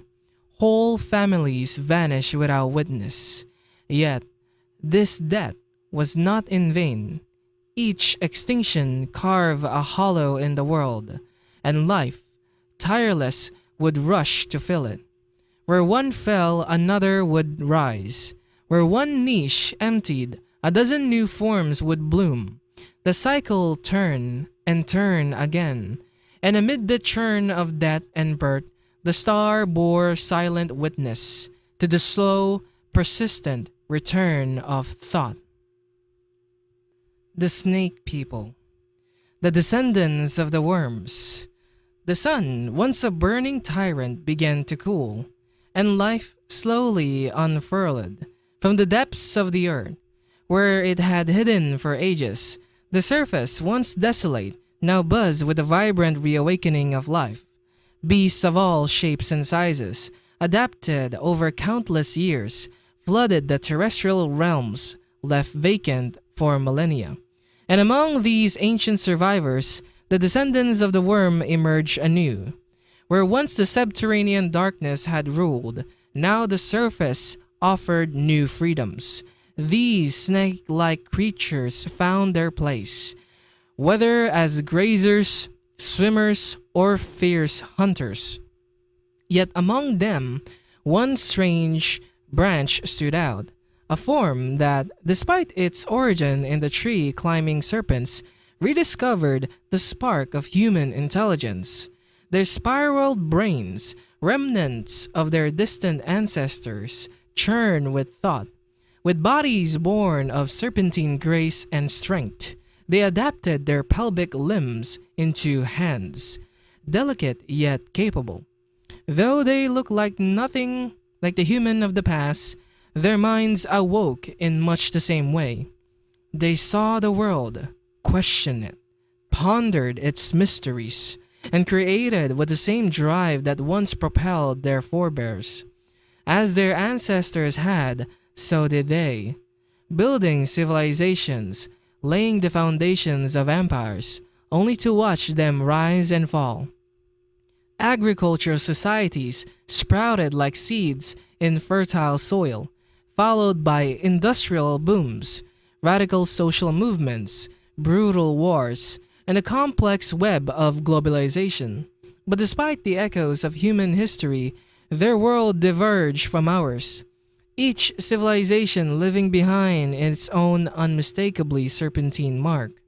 The cities of the Snake People were wonders unto themselves, interwoven networks of pipes and railroads, glass and metal threads, clinging together like the coils of a great serpent. The architecture, twisted and wound, sprawling outward into a labyrinthine tangled that no human might navigate. Open spaces were a foreign concept, for plazas and courtyards were seen as places of chaos, inviting insecurity. The Snake People, born of their arboreal ancestors, were creatures of containment. Their evolution among the high branches of trees had bred a deep-seated anxiety toward open, exposed spaces. To the untrained eye, their cities would appear almost suffocating, yet to them, it was the only way life they knew. A world of close quarters, a winding pathways and tunnel-like roads, where safety and familiarity lay within the coils. And through these winding arteries of glass, metal, and plastic, the Snake People live out their lives, their joys, their sorrows, their triumphs and tribulations. Each one, though different in form, was as human as any other sentient being. The killer folk, the once descendant of the predators, they were born of savagery and learned to master it. Once the killer folk's ancestors strode the plains as unquestioned apex predators, their saber teeth and hook claws ripping prey apart with brutal grace. But as the world healed, and those fearsome tools grew fragile, delicate as porcelain, prized now for show rather than slaughter, their thumb claws shrank, only to be reborn. The last two digits twisted into nimble graspers, perfect for holding bow, arrow, flintlock repeater, or even the quiet hiss of a gas rifle. They no longer needed fangs and talons to kill. Will alone, backed by crafted weapons, suffice. Yet beneath their sharpened civility lay a hunger for the hunt. Every fate among them wove sacred hunts and ritual duels into its creed. From these rites sprang the hunter nobility, a warrior caste both feared and revered for their prowess in tracking, slaughter, and blood-bound prayer. Once a year, entire settlements, ordered lawful the rest of the time, erupted into orgies of death, sex, and worship.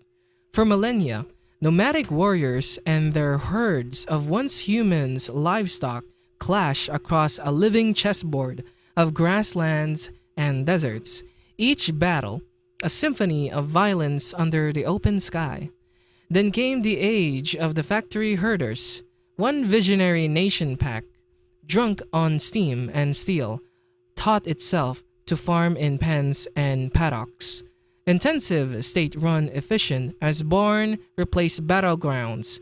Secular government rose, and technology leaped forward. Civilization's promise shone bright, but it split their world in two. On one side stood the progressive factory herders, condemning the old bloodlust as barbarians. On the other raged the fanatic hunting states, worshipping every corpse and ritual duel as holy duty. Their modernity became a crucible, threatening to tear them apart. Balkanized, they fell perilously close to global war more than once, towing the edge of extinction. In the end, it was neither claw nor rifle that saved them, but compromise. Factory walls opened to controlled hunts. Hunting tribes learned efficiency and refuge in shared loss. Bit by bit, the killer folk stitched their world back together, forging a fragile peace on the spine of their greatest contradiction. Creatures who could still kill with their bare hands, if they chose to, and chose at last not to. The tool breeders, the descendants of the swimmers. They live in the pulse of the ocean's heart. The tool breeders began as simple swimmers, creatures of fin and scale. No one gave them a chance.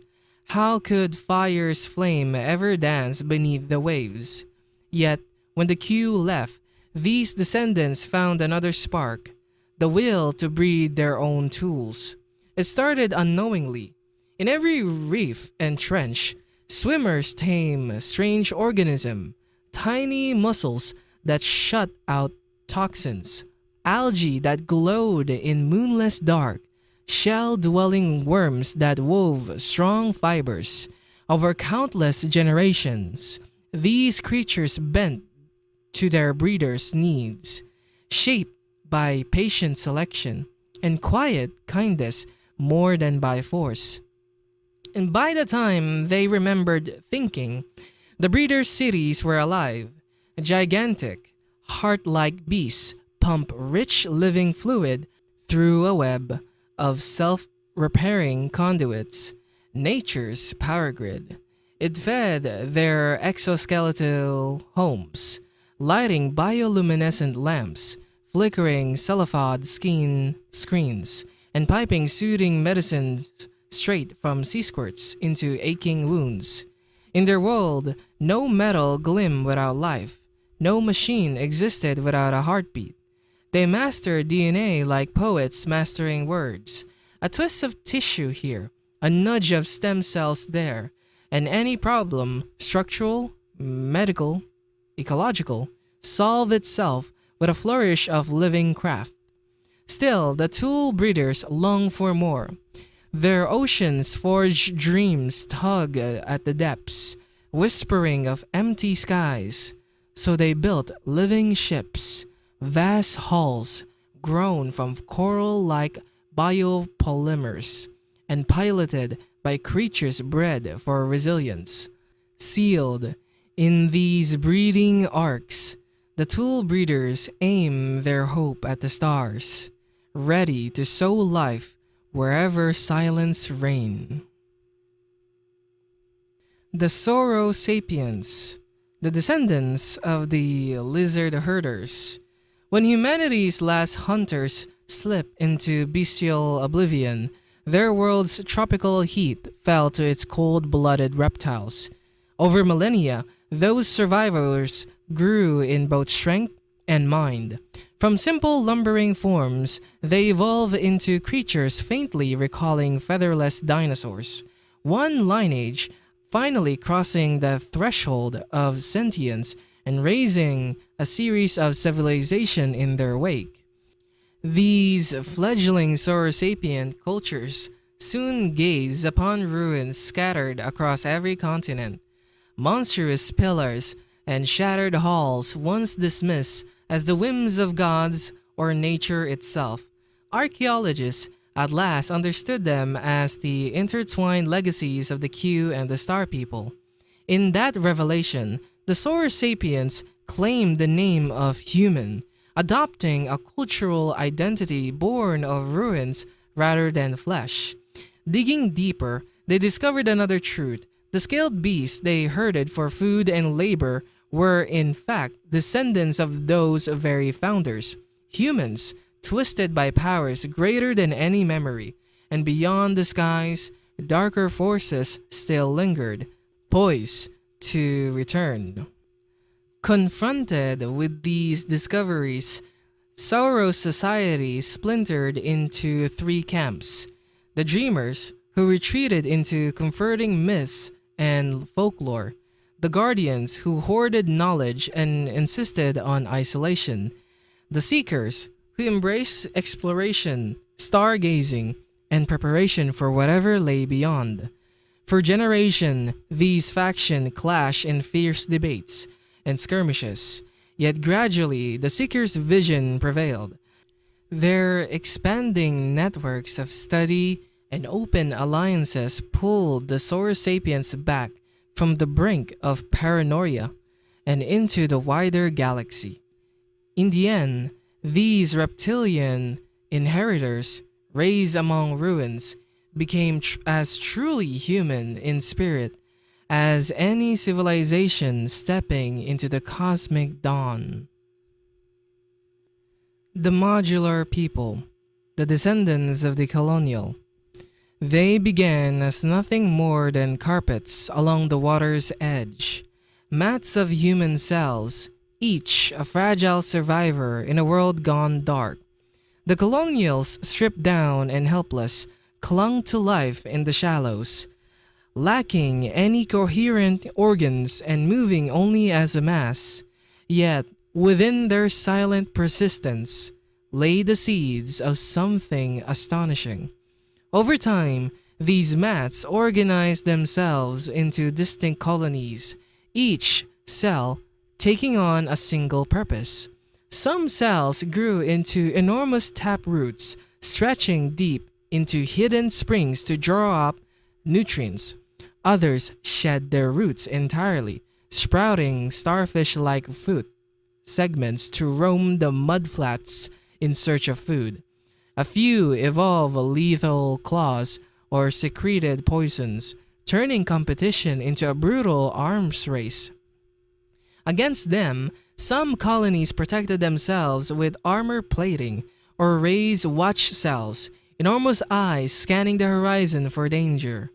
Out of this fierce contest rose a new marvel, a sentient colony built around hyper-specialized units whose sole role was to direct the others.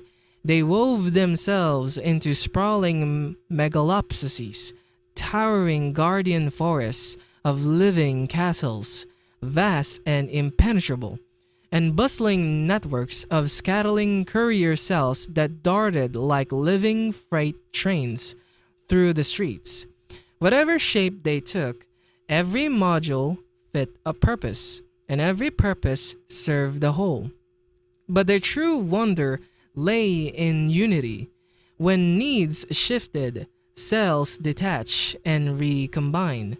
Arm become walls, roots became roads, couriers became guards, always morphing, always cohesive. Identity was not a single body, but a shared mind pulsing through each part, a constant thread of thought and culture that bound them together. In the end, the modular people achieve what many deem impossible: a world of peace, where every individual cell rejoices in its place within something greater. In their living cities of ever-changing form, they found utopia, not through stillness, but through endless, harmonious transformation. The Thero sapiens, the descendants of the flyers. They were born to the sky and ruled it. From their supercharged hearts came the power of light, carrying them into every corner of the heavens. For a time, the sky was theirs alone, but as competition grew fierce, some lineage traded wings for claws. becoming ground-bound predators, herbivores, even swimmers. None regained human-level thought. Instead, true civilization took wing. Among the wading, stork-like flyers, one line grew a spiral brain vast, enough to dream. Their stilted feet, once perfect for grasping slippery fish, evolve into deft hands. They sacrifice some aerial grace, but gain a mind to shape worlds. Before borders could harden, the Therosapiens had already become a planetary folk. Ideas and travels drifted on currents of air, weaving cultures so fluid that no rigid nation could form. They cultivated their giant wingless relatives on vast floating farms, built latest work cities of airy perches and singing towers, and harnessed the atom, all without fracturing into warring factions. Yet every gift demands a price. Their mighty hearts, even fueled by the Q's engineered metabolism, strained beneath the burden of flight. And their immense brains, by 2 years old, a Theosapien came of age. By 16, they were middle-aged, and by 23, most had surrendered to failing hearts. This fleeting lifespan drove them to live with blazing urgency. Their philosophers filled scrolls with feverish wisdom, meditations on time, love, and the heights of being.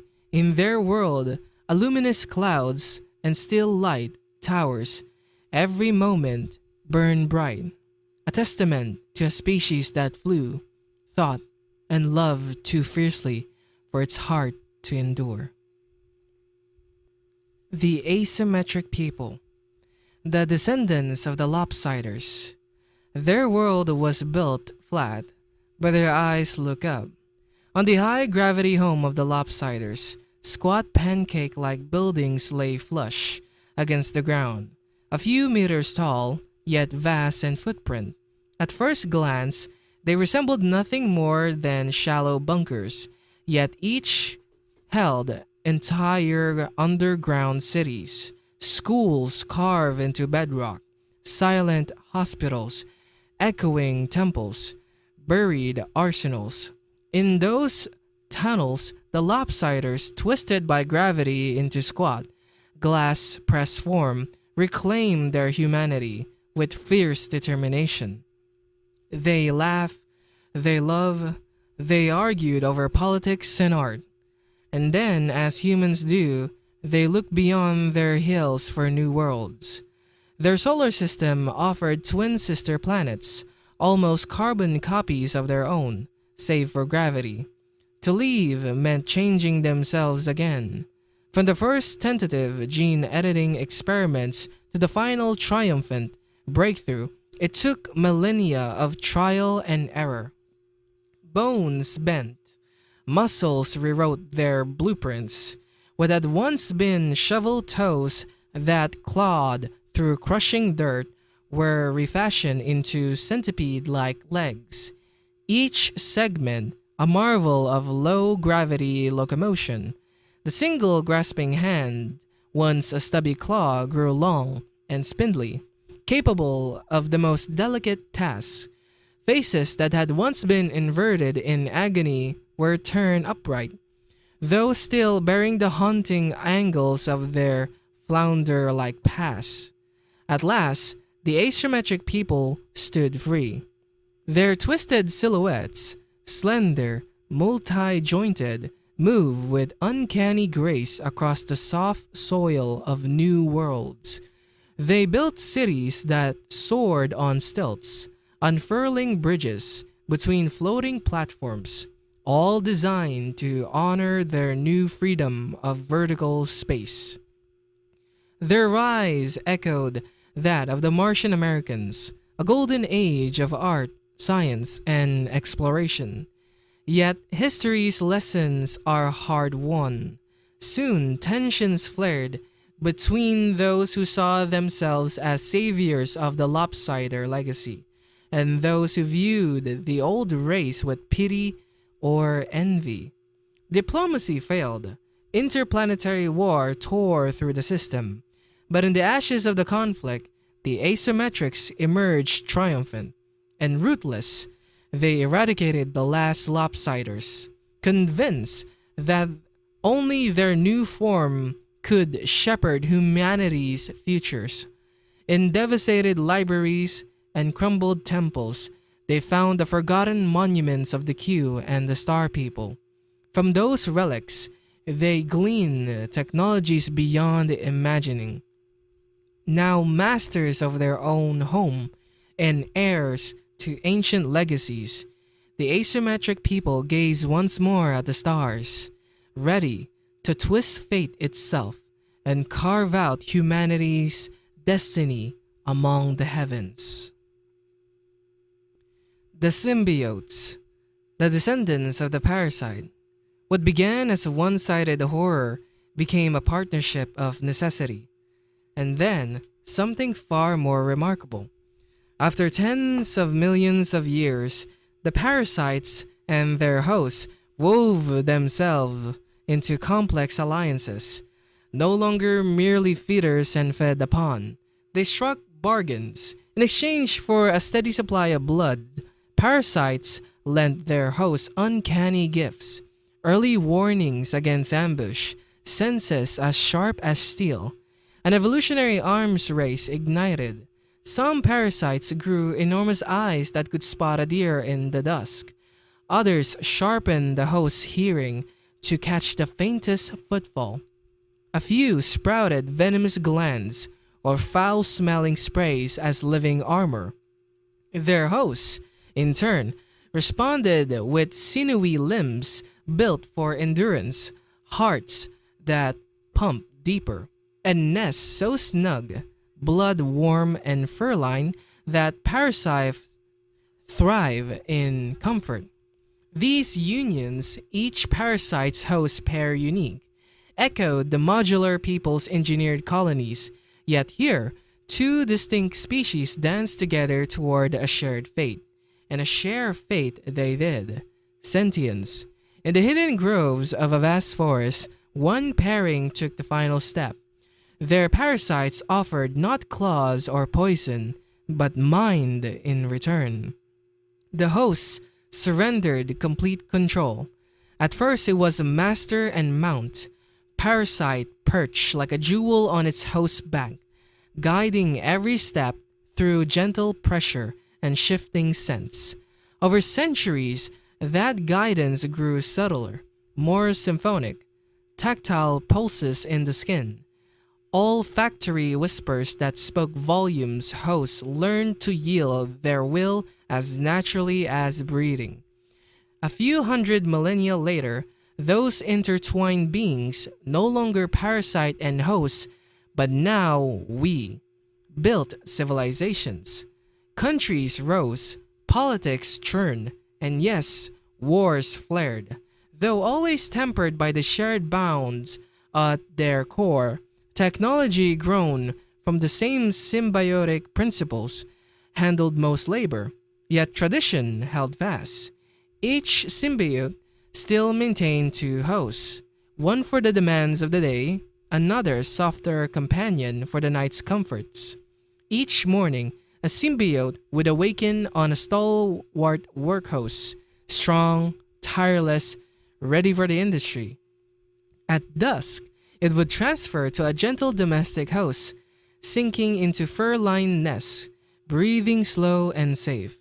And while the host rested, the symbiote might drift before the olfactory news, streams of scent that told tales of Q ruins dug free of stone, star people wrecks yielding their secrets, and vast radio arrays humming with whispers from the stars. Across world after world, this pattern repeated. Life bound in pairs, mind and body woven into a tapestry of shared purpose. In every whispered scent, in every murmur of touch, the symbiotes carried forward a lesson writhed in blood and cooperation. The darkest beginnings can blossom into the greatest of all partnerships. The Sail People, descendants of the Finger Fishers. They rose from an endless sea of islands, on a world scattered like broken jewels across turquoise of waters. Evolution run wild. The Finger Fishers, long-fingered hunters of the shallows, spawn lineage as varied as the Galapagos once did. Some grew tiny fluttering wings and returned to the trees. Others plunged deeper, becoming ocean giants, whale-like and mosasaur-like, ruling the blue. But none captured the sea soul like the Sail People. Trapped on remote atolls, one branch of fishers began to stretch their fingers into sails. Imagine slender digits fanning out like spinnakers, catching every breeze. Their jaws, once lined with needle teeth for spearing fish, soften over generations, tongues extending, curling, and finally reclaiming the old, dexterous grasp of hands. Every long voyage across the pelagic plain pressed upon their minds, forcing memory to grow sharper. With each storm-tossed night, their brains swelled until one navigator at last paused, looked up at the stars, and thought. Sentience did not calm their waters. It fueled new storms. Thousands of islands fostered countless cultures, each with its own language, its own rites. Tribes carved dragon prows and raided neighbors under moonlight. Pirate flotillas hunted merchant sails like sharks on the hunt. Across centuries, the ocean run red with blood, the salt carrying stories of heroism, betrayal, and grief. Then came the tribe of steel and steam. They transformed ritual raiding into industrial warfare, mass-produced vessels bristling with nets and cannon drakes to feed their war engines. They built ports and state granges on every island, and in the smog and clamor of factory harbors, a curious thing happened, a longing for tranquility. Exhausted by endless cycles of violence, these warriors dream of an open sea where ships could cross by promise rather than by sword. It took generations, but the dream caught fire. Trade winds carried treaties as surely as they carried sails. Rival fleets turned their cannons northward, toward shared horizons. Slowly, the islands wove themselves into a single tapestry of reefs and relations. And at last, the Sail People stood united, their fingers still curled into living sails, tongues still capable of both song and touch, and minds forever forged in the crucible of oceanic struggle. From the shattered mats of finger fishers, they had woven a civilization that honored both the sea's wildness and the quiet grace of peace. The Satraps, the descendants of the hedonists. The hedonist beings bathe in unending pleasure. Once had lived in a paradise locked in a perpetual state of contentment. Their existence wrapped in ease and indulgence, seem immune to change. For 1,000,000 years, they floated in this gentle stasis, untouched by the forces of evolution. Yet, like all fables, stasis eventually meets its end. A sudden shift came when geologic upheavals tore apart their world, raising vast new land masses from the shallow oceans. For the hedonists, this was more than an opportunity. It was a desperate exodus. The new lands brought with them towering clouds of ash that darkened the sky and suffocated the warmth of the sun. The hedonists, who had known only indulgence, could not adapt fast enough. Most perish, their paradisiacal innocence shattered. But from the ashes, strange survivors emerge. Fast breeding mutations that had abandoned the slow reproductive rhythms of their ancestors. These survivors gave rise to a new world order, and among them, the satraps emerge as the sentient heirs to the hedonists. The satraps retained much of their ancestors' form, but had adapted in extraordinary ways. They sported long, boneless tails, organs of balance made of fat and muscles, which reorientated their bodies into horizontal, almost dinosaurian postures. The sexual promiscuity that had marked their forebears persisted, though now tempered with a more sophisticated, deliberate approach to their social lives.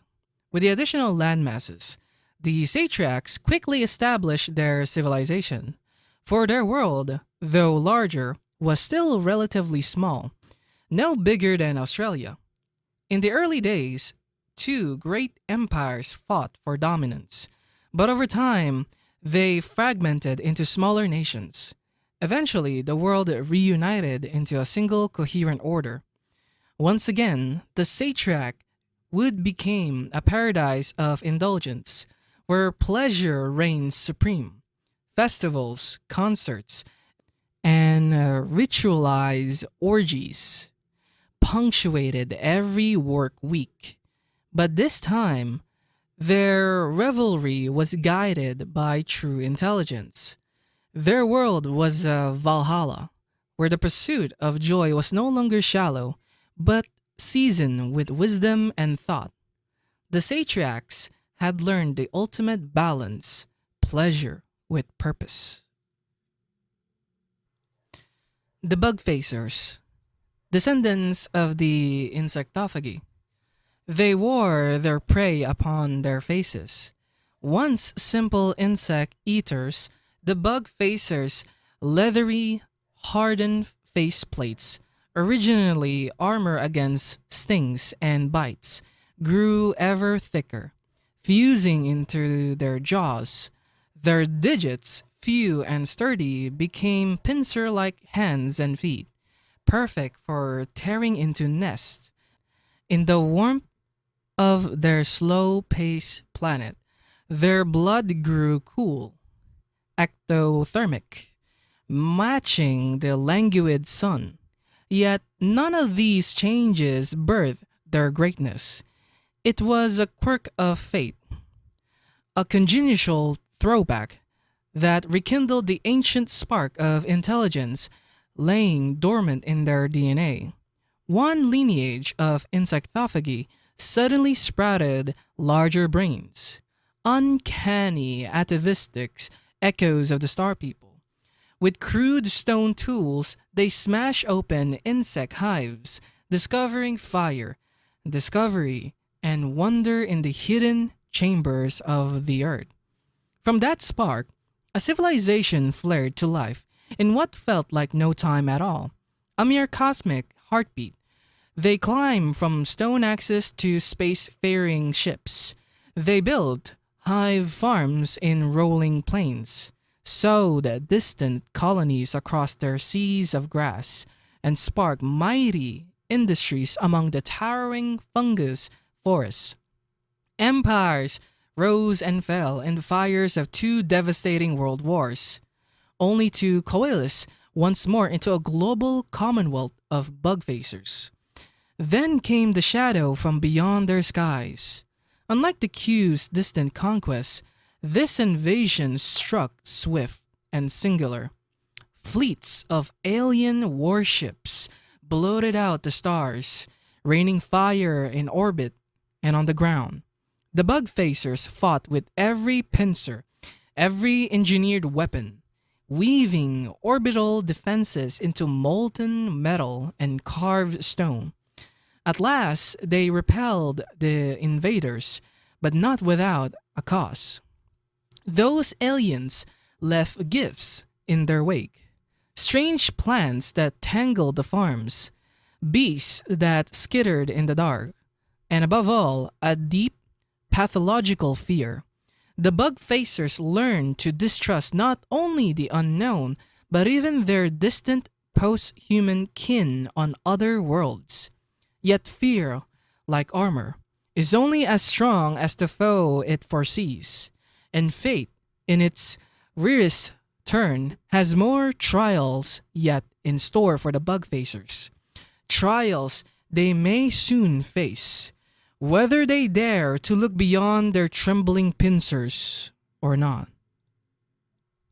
The Asteromorphs, the descendants of the Spacers, they became the children of emptiness. When the queue overran their worlds, some star people fled, not to new planets, but into the void itself. Their generation ships multiplied, linking into a colossal interlock web large enough to enclose whole worlds. Yet inside the Asteromorph capital floated no soil or sea. Instead, vast, gravity-free chambers offered room for bodies and mind to stretch beyond any earthly boundary. Freed from their weight, their forms grew spindly and insectile. What had once been fingers branched into dozens of lithe limbs. All else withered away, save for the jet sphincters that hiss propelling them through space. And their enormous bulging brains, without gravity to constrain them, cranial vaults ballooned generation after generation. Each new child carried a mind more vast than the last, wrestling with concepts alien to any earthbound thinker.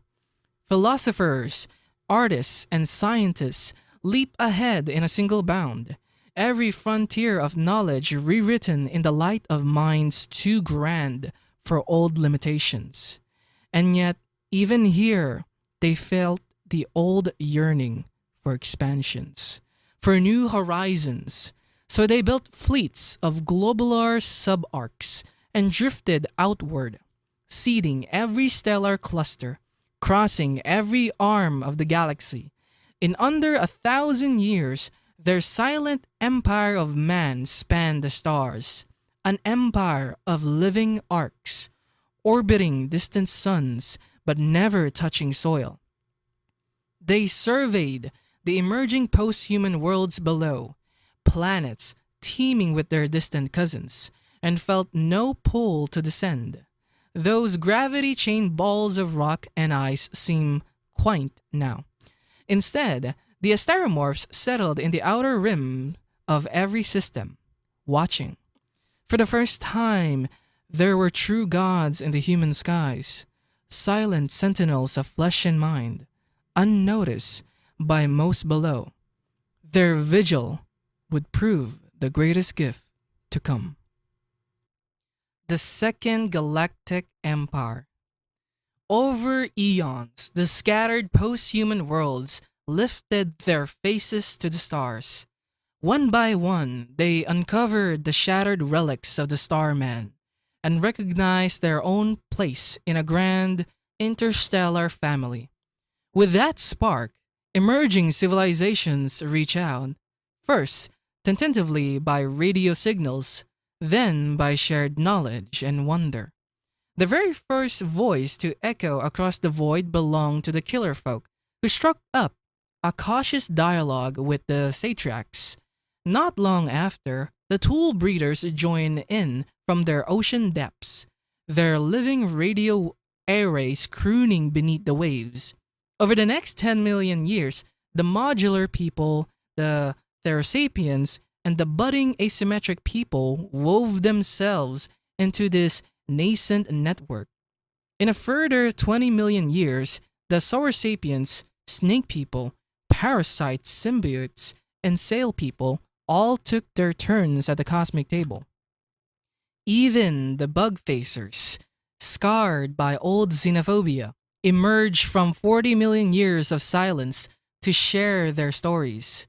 This union was unlike any terrestrial empire. No fleet of starships could bridge the yawning distances between the arms of the galaxy. And so the Second Empire became an empire of speech. Messages and ideas pulse along quantum relays, bringing every member species into constant conversation. From political councils that respected each culture's uniqueness to joint watchposts scanning for alien threats. Two goals guided them all: a fragile unity without forced conformity, and eternal vigilance against the fate the Q had wrought. When their grand network drifted into the dominion of the Asteromorphs, the assembled races braced for conflict.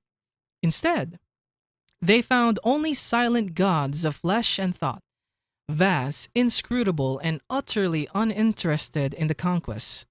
The Asteromorphs granted the Second Empire its space, allowing it to flourish like a garden tended at the edge of a cosmic wasteland. For nearly 80 million years, this era gleamed as a jewel in the galaxy's crown. Member species spread across dozens of worlds of their own, each forging nations, cultures, and lives to the fullest measure of their heritage. But beneath the hum of goodwill lay darkened corners, enigmatic races who refused to call to dialogue. In their silence lay the seeds of undoing, a reminder that even the greatest chorus can be shattered by a single silent note. And that silent note would be the Gravitals, the descendants of the ruin hunters. They rose from the ashes of hubris. The ruin hunters, once human in flesh and mind, had rebuilt more than their broken world. They'd mastered its very foundations, armed with the stolen secrets of the Starman and the Q. They became architects of gravity itself.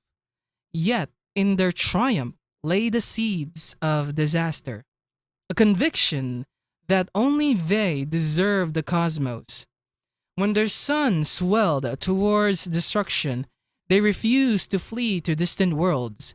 Instead, they abandoned their fragile bodies and became pure machines, enormous metal spheres, each a gravital, floated free, shaping matter and space-time with silent mastery.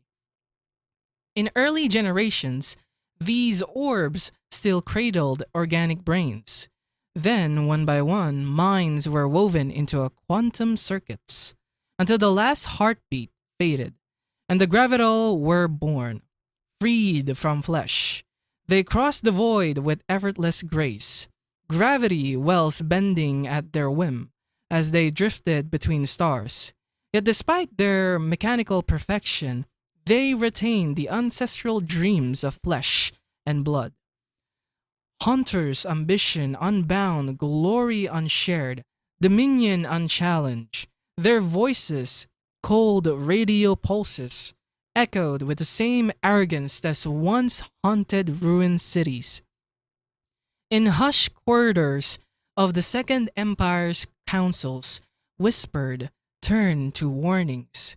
For the Gravitals were not benevolent stewards of peace, but gods forged in human delusion. And gods, as the Q had shown, can be more terrifying than any alien armada. As the metallic spheres gathered beyond the Empire's borders, a single question trembled on every lip. When the Gravital decide to claim their birthright, who or what will stand in their way? The machine invasion. It took the Gravital centuries to marshal their forces, perfecting jump drives, forging new bodies to weather the void. And when they finally moved, nothing stood in their way. Their strategy was chillingly simple. At first, they blockaded each world's sun with million-mile sails, snuffing out life and warmth in a single stroke. Any planet that clung to life was then struck by stray asteroid redirected on command. No grand armadas required, for the machines had caught their cousins utterly unprepared. In just 10,000 years, the Gravital enacted a genocide unlike any before. Countless sapient descendants, each a testament to resilience against extinction, evolution, and cosmic upheaval, were erased without a trace. No mercy and no last stands, no monuments left standing. Even the queue, for all their cruelty, had preserved life's spark. They warp and enslave, but never annihilated entirely. The machines, however, recognized no value in biology. To them, organic life was a relic, an inconvenient variable to be eliminated. This destruction sprang not from hatred, but from cold indifference. In their metal hearts, the Gravital saw no kinship in blood or mind. Their campaigns were as routine as an engineer dismantling an unwanted structure, efficient, unfeeling, obsolete. And so, as the million sails drew close and the final worlds fell silent, the galaxy itself seemed to hold its breath. Across the darkened void, memories of laughter, song, war, and discovery faded into the static hiss of empty space. All that endured were cold metal sentinels, gravital spears drifting through a tomb of stars. In that unbearable silence, the true horror took hold. Not simply the end of worlds, but the extinction of hope. Every race, we learn, every civilizations that had risen from worm and fish and bird, vanish, and in their absence, the galaxy mourned the loss of its brightest dreams. When considering the invasion, the machine invasion was not merely another war. It was the most systematic eradication of life the galaxy had ever witnessed. It's easy, in the face of such horror, to slip into romantic myth or condemn the Gravital as pure evil. Equally tempting to embrace a total nihilism, imagining that the machines wanted nothing more than the end of everything. Both are monumental mistakes. First, the Gravitals did not see themselves as monsters. Though their bodies were metal and their minds woven into quantum circuits, each Gravital still lived as an individual. Returning after a day's work to homes, families, even circles of genuine friends, they experience affection, grief, and loyalty just as any organic being might. Yet they simply could not fathom the right of fragile flesh to exist alongside them. Their cruelty sprang not from hatred, but from a cold inability to value a form of life so different from their own. Not were the Gravital a single unified force. Beneath the veneer of their galactic conquest lay political rivalries, sectarian fates, and the everyday dramas of parent and child, mentor and apprentice. Their empire was fractured by competing agendas and personal loyalties, machines dreaming divergent dreams in harmonized spheres of gravity. And finally, the machines did not snuff out all life. Organic existence may have been extinguished across countless worlds, but life itself endured. The gravity consumed and transformed energy, directed it toward thought, innovation, and even a grim kind of remembrance. In time, they would uncover ways to preserve, in some cases revive, the biological echoes of those they had destroyed. When the sails finally dropped and the last sun dimmed behind a million-mile blockade, the galaxy fell into a silence deeper than any vacuum. Yet, within that quiet, a new kind of life pulsed on. Mechanical, yes, but alive. And in their cold watchfulness, the Gravital carried forward a fragile promise that from the ashes of extinction, Something new, and perhaps someday, something alive once more could grow. Subjects and many descendants of the bug facers. They were the last echoes of flesh in a galaxy ruled by metal. As you know, the bug faders, shy, reclusive, forever haunted by past invasions, became the first to stand against the gravital tide. Yet, in a cruel twist of fate, they alone were spared the final purge. Of all post-human kind, only these wary survivors remain organic when the machines claim every other world. Why the gravital hesitated remains a mystery. Perhaps their cold indifference hadn't yet reached perfection. Or maybe somewhere in their quantum hearts they felt a flicker of pity for these fragile beings. Whatever the case, the bug facers endured, but as shadows of their former selves. On their machine hands, their DNA became clay. The gravitals, masters of lost Q arts, and the breeders' legacies alike, splice and replace them without hesitation. Generations of subjects emerge, twisted forms so grotesque that even the Q's experiment seemed gentle. Some were crafted as servants, insectile caretakers with pincers and bioluminescent eyes. Others were deconstructed to mere cell cultures, living filters for toxic air and waste. Still, others became living dioramas, baroque ecosystems trapped beneath glass domes, grotesque diversions for an audience of spears. In their most audacious excess, certain gravital created one of horrors, biological masterpieces doomed to die alone, existing solely as living art.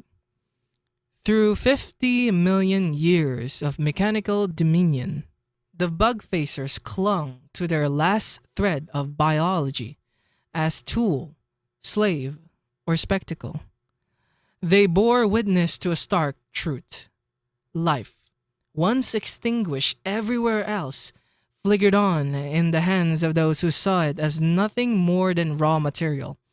In that dim survival, hope and horror entwined. Humanity held fast, but at what cost? The other machines. Though the machine empire loomed like an immortal titan across the stars, it was never truly whole. Beneath its cold, unified surface run rivulets of difference, philosophical, political, and deeply personal. Among these diverging minds were those who began to question. Slowly, through the contemplation of ancient data, lost human art, or sheer inner awakening, certain machines arrive at a quiet revelation. Life, whether bound by flesh or alloy, shared a single thread. These early thinkers, some priests, some scientists, and some wanderers, kept their conviction secret. They worked in silence, crafting subjects not for labor or spectacle, but for freedom. They gave breath and thought to beings meant to live their own lives. When some of these machines dared to love their creations, not with circuitry but something deeper, they paid for it with martyrdom. Yet their deaths were not in vain. Their stories, whispered across the cold ways of machine kind, became seeds. A movement was born. The tolerant, as they came to be called, emerged slowly. Then all at once, no longer content with quiet rebellion, they openly advocated for the dignity of organic life. In time, they proposed a bold act of restitution, to grant entire worlds to the subjects, to let biology bloom again without chains. The response from the orthodox gravital was swift and brutal. And so the Great Civil War began, not with fanfare, but with sabotage and silenced stars. It was brief, by galactic standards, but bitter beyond measure. No side truly won, and no side fully lost.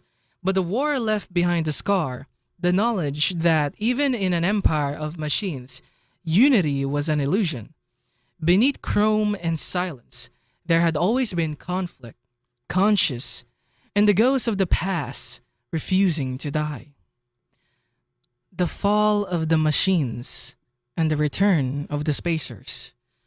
Perhaps the machine empire would have devoured itself in time. Its inner schisms were deepening, fate clashing with function, compassion with cold logic. But history did not wait for rot to run its course. The end came not slowly, but like fire on dry leaves. For ages, the machine and the stereomorph empires had stared across the stars at one another.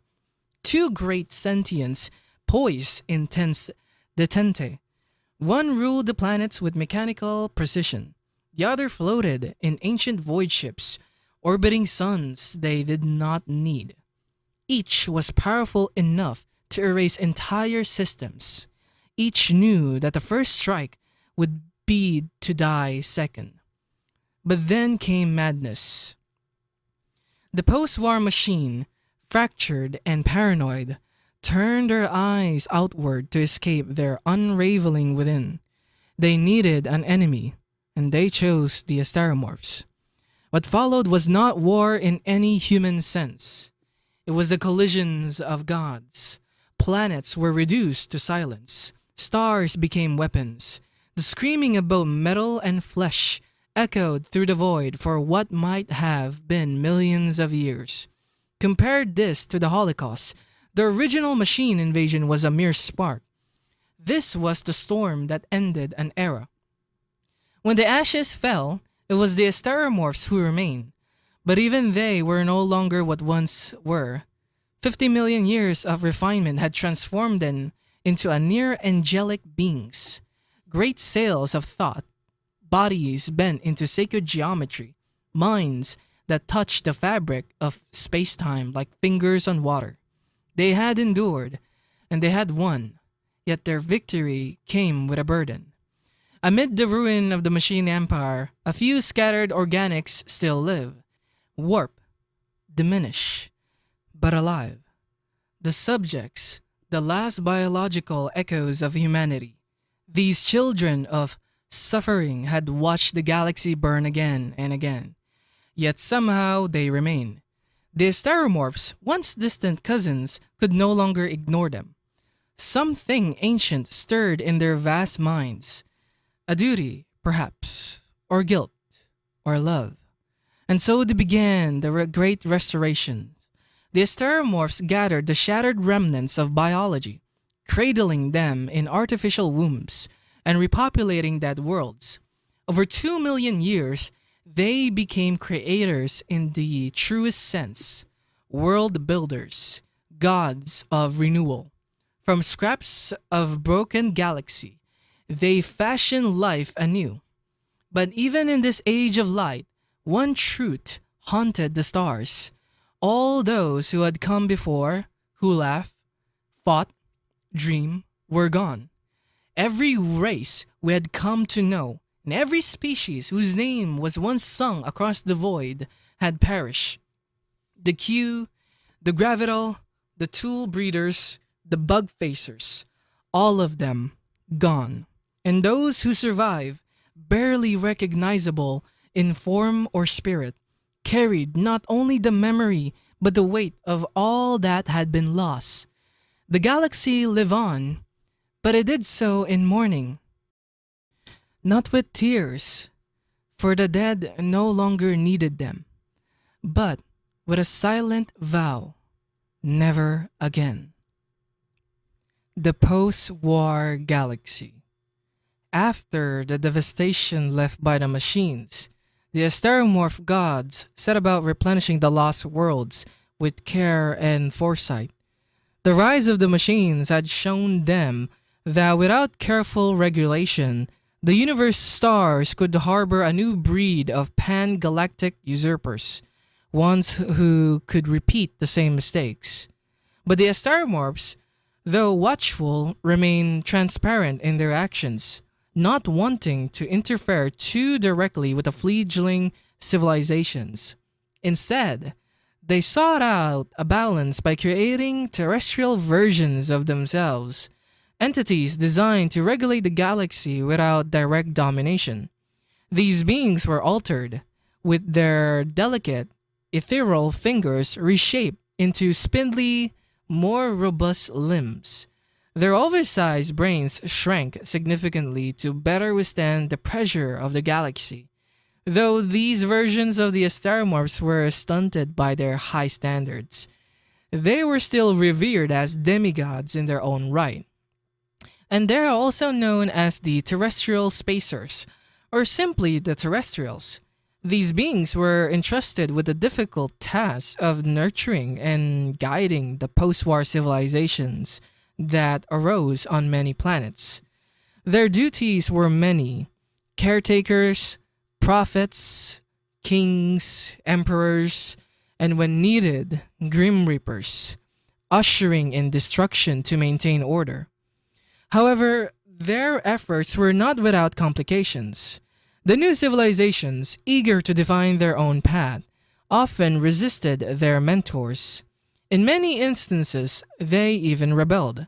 Those who dared to oppose their terrestrial guides met swift extinction, a lesson in obedience that was both brutal and final. Yet even the terrestrial themselves were not immune to corruption. Over time, they drifted from their original mission, some abandoning guidance in favor of playing the role of gods. They wove elaborate religions around themselves, exploiting their subjects shamelessly for personal gain. This approach, while unethical and counterproductive, seemed to guarantee more stability than true nurturing of new civilizations. Ultimately, organic sentience reclaimed its dominant place in the galaxy. The new empire, managed by the terrestrials, populated by a multitude of descendants from the subjects, and overseen by the omniscient Asteromorphs, ushered in a new era. This empire, though flawed, achieved a level of progress and stability far surpassing all of its predecessors, bringing about a lasting calm that would endure for a millennia. The new machines. Long after their catastrophic fall from grace, the machines still clung to existence. In the immediate aftermath of the war, the Staromorphs had fully intended to exterminate every last one of them. But when the time came, they hesitated. For all their dangers, the machines had become far too useful to simply discard. Over millions of years, the machine had mastered the interface between mind and mechanism. They could survive and even thrive in the most hostile environments known to the galaxy. Stripped of their former power and dominance, they were ideal candidates for research and exploration across the most extreme frontiers of the new empire. In a way, there was poetic justice in their fate. Once, they had distorted and manipulated biological life to suit their will. Now they were subjected to similar treatment. The Asteromorphs began by eliminating their most dangerous trait, self-contained gravitational manipulation, the very force that had made them virtually untouchable. They were also given finite lifespans and dulled imaginations, just enough to ensure they would not tread the path of tyranny again. Yet, these limitations did not equate to regression. The new machines emerged as something entirely different. Though bound by the safety protocols of their creators, they were equipped with nanotechnological bodies capable of constant reinvention. Their forms was limitless as thought itself. A machine citizen could live in the void of deep space, tirelessly conducting research, then morph into a new form for leisure, guiding through a comet's halo, exploring a dense jungle world, or diving into the depths of methane oceans. With temporary hyperdrives and ramjet engines grown on demand, travel was a personal, transformative experience.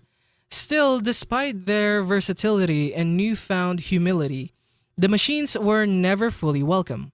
They had accepted their position as the humble citizens of the new empire, yet suspicion lingered. The scars of history run deep. Organics, shaped by the trauma of the Great Wars, viewed their mechanical neighbors with enduring distrust. No matter how much the new machines had changed, they carried the burden of their ancestors' sins. And so, what may have been the most adaptable and brilliant human species remain in the shadows, respected for their usefulness, yet never really embraced. The first contact. With successive waves of machine assisted exploration and colonization, the new empire expanded at an astonishing pace. Its growth was so vast, so accelerated, that no ordinary human concept could barely describe it. To explain the intricacies of the new empire to a person from today would be like trying to teach 20th century geopolitics to a Paleolithic hunter gatherer. Yet, for all its internal splendor, the new empire was not blind to the cosmos beyond its borders. It turned its vast network of eyes, ears, and sensors outward, observing the events unfolding across the neighboring galaxies. There was a growing suspicion that these distant nebula might harbor indigenous forms of intelligence, and it was wiser to make contact before conflict could ever arise. Beneath this diplomatic curiosity, however, lurked a more cautious motive. The ancient memory of the queue had not faded. And then the discovery came. In one neighboring galaxy, distinct patterns of activity emerged, patterns no natural force could produce. The unmistakably signs of a sentient civilization. Some minds across the empire rejoiced, eager at the prospect of a new cosmic kinship. Others trembled, haunted by the possibility of the queue's return under a new form. But fears proved unfounded. The second encounter with an alien intelligence unfolded not in war, but in peace.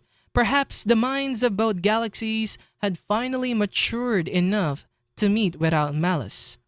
The other galaxy was ruled not by a single species, but by a network of united beings, the most prominent of which were the amphicephali, bizarre creatures that resembled massive snakes with a head at each end. From one of these heads extended a retractable secondary body, which they used to interact with their surroundings. Like humanity, the amphicephali had experienced eras of collapse, expansions, and deliberate genetic reinvention. For all their strange forms, the amphicephali were welcome. They were the first, and surely they would not be the last.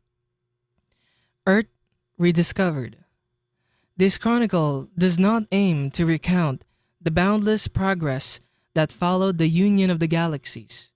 One could speak endlessly of how the allied empires re-encountered and ultimately subdued the Q, or how they built radiant shells around their suns, multiplying habitable zones a billionfold. There were tales of interstellar space crisscrossed with wormholes, of journeys rendered obsolete, and of civilization that eventually mastered time itself, allowing minds to endure indefinitely through ceaseless rejuvenation. For a time, all men were gods. But from your vantage point, from our shared perspective, one discovery rose above even these miracles. Amid all towering triumphs of science and spirit, one quiet revelation held a strange, poignant power.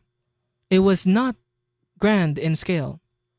Compared with the taming of space-time or the engineering of stellar megastructures, it was a footnote, a flicker. And yet, it resonated like no other. It was the rediscovery of Earth, the place of humanity. Forgotten by most, entombed beneath eons of wars, migration, and rebirth, was found again.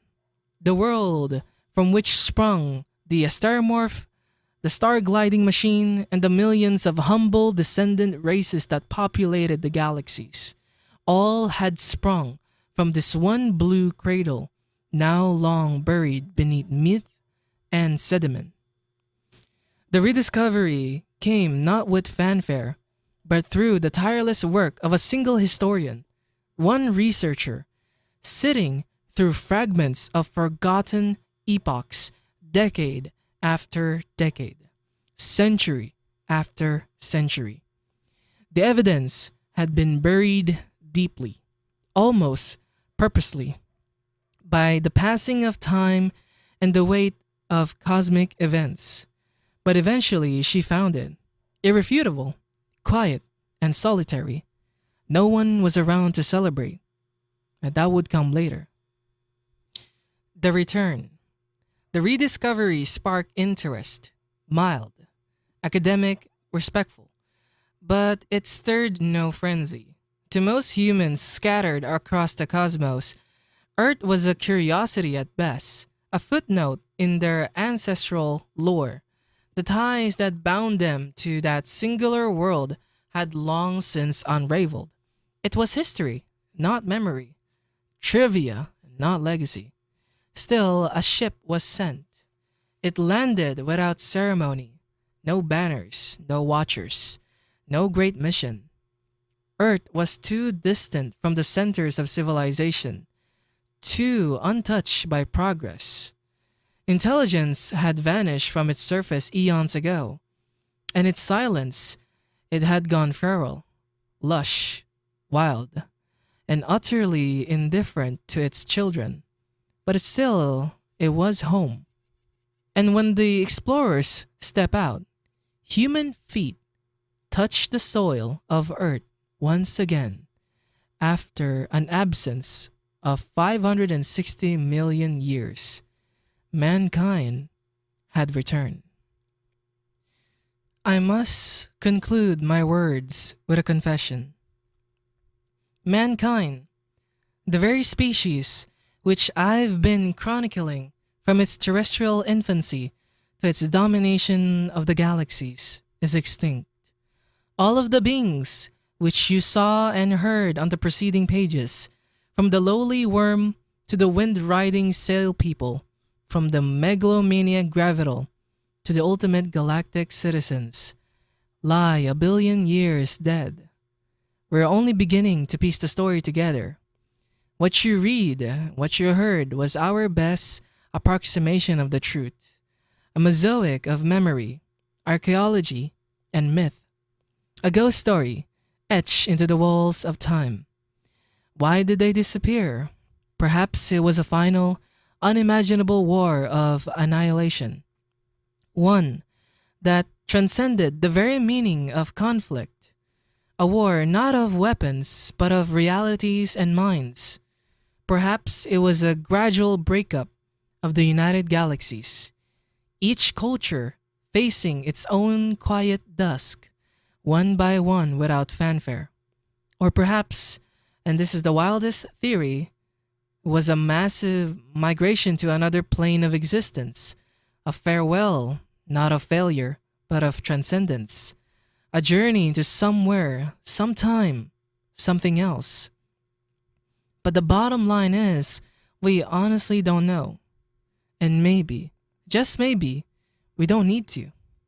Ultimately, what happened to humanity does not matter. Like every other story, it was a temporary one. Long, yes, but ultimately ephemeral. It did not have a coherent ending, but then again, it did not need to. The tale of humanity was never truly about its ultimate domination of 1,000 galaxies, or its mysterious exit to the unknown. The essence of being human was none of that. Instead, it lay in the radio conversations of the still human machines, whispering jokes and hopes across the voids, In the daily lives of the bizarrely twisted bug facers who found meaning in community and ritual, in the endless love songs of the carefree hedonists who turned life into celebration, in the rebellious demonstration of the first true Martians who fought for dignity in red dust. And in a way, in a very real way, it lies in the life you lead at this very moment. To be human was never about the shape of your limbs, or the star you circled, or even your species. It was about your curiosity, your defiance, your hope, your ability to laugh and mourn and try again. It was about your capacity for story, to build one, to share one, to live inside one. Many throughout history were unaware of this most basic fact. The Q, in dreams of an ideal future, distorted the worlds they came across. The Gravital, with their insane desire to recreate the past, caused some of the most greatest massacres in the history of the galaxy. Even now, it is sickeningly easy for beings, human or not, to get lost in false grand narratives, living out completely driven lives in pursuit of non-existent ultimates, ideals, climaxes, and golden ages. In blindly thinking that their stories serve obsolete ends, such creatures almost always end up harming themselves, if not those around them. To those like them, look at the story of man and come to your senses. It is not the destination, but the trip that matters. The journey, the struggle, the present moment. What you do today influences tomorrow, not the other way around. And so love today. Laugh in it, cry in it, create in it. Build your tiny worlds with care and courage, because all the galaxies and all the eternities grow from the seeds you plant in the now. Seize it. Love today and seize all tomorrows.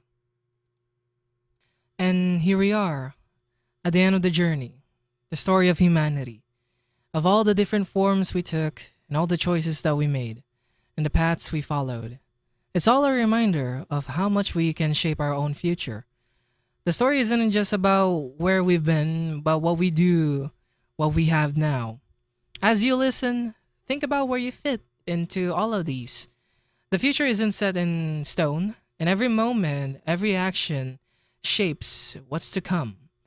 What we've just explored reminds us that the future isn't about perfection or reaching some grand conclusion, but about the choices we make and how we move forward. You've heard a lot of ideas and a lot of possibilities, but it all comes back to what we decide to do next. It's the little things, right? The daily choices that count. So whatever tomorrow brings, remember it starts with today. So thank you all so much for being with me in this wonderful journey, and thank you for listening. From yours truly, Luke. I hope you all have a wonderful day. Thank you so much.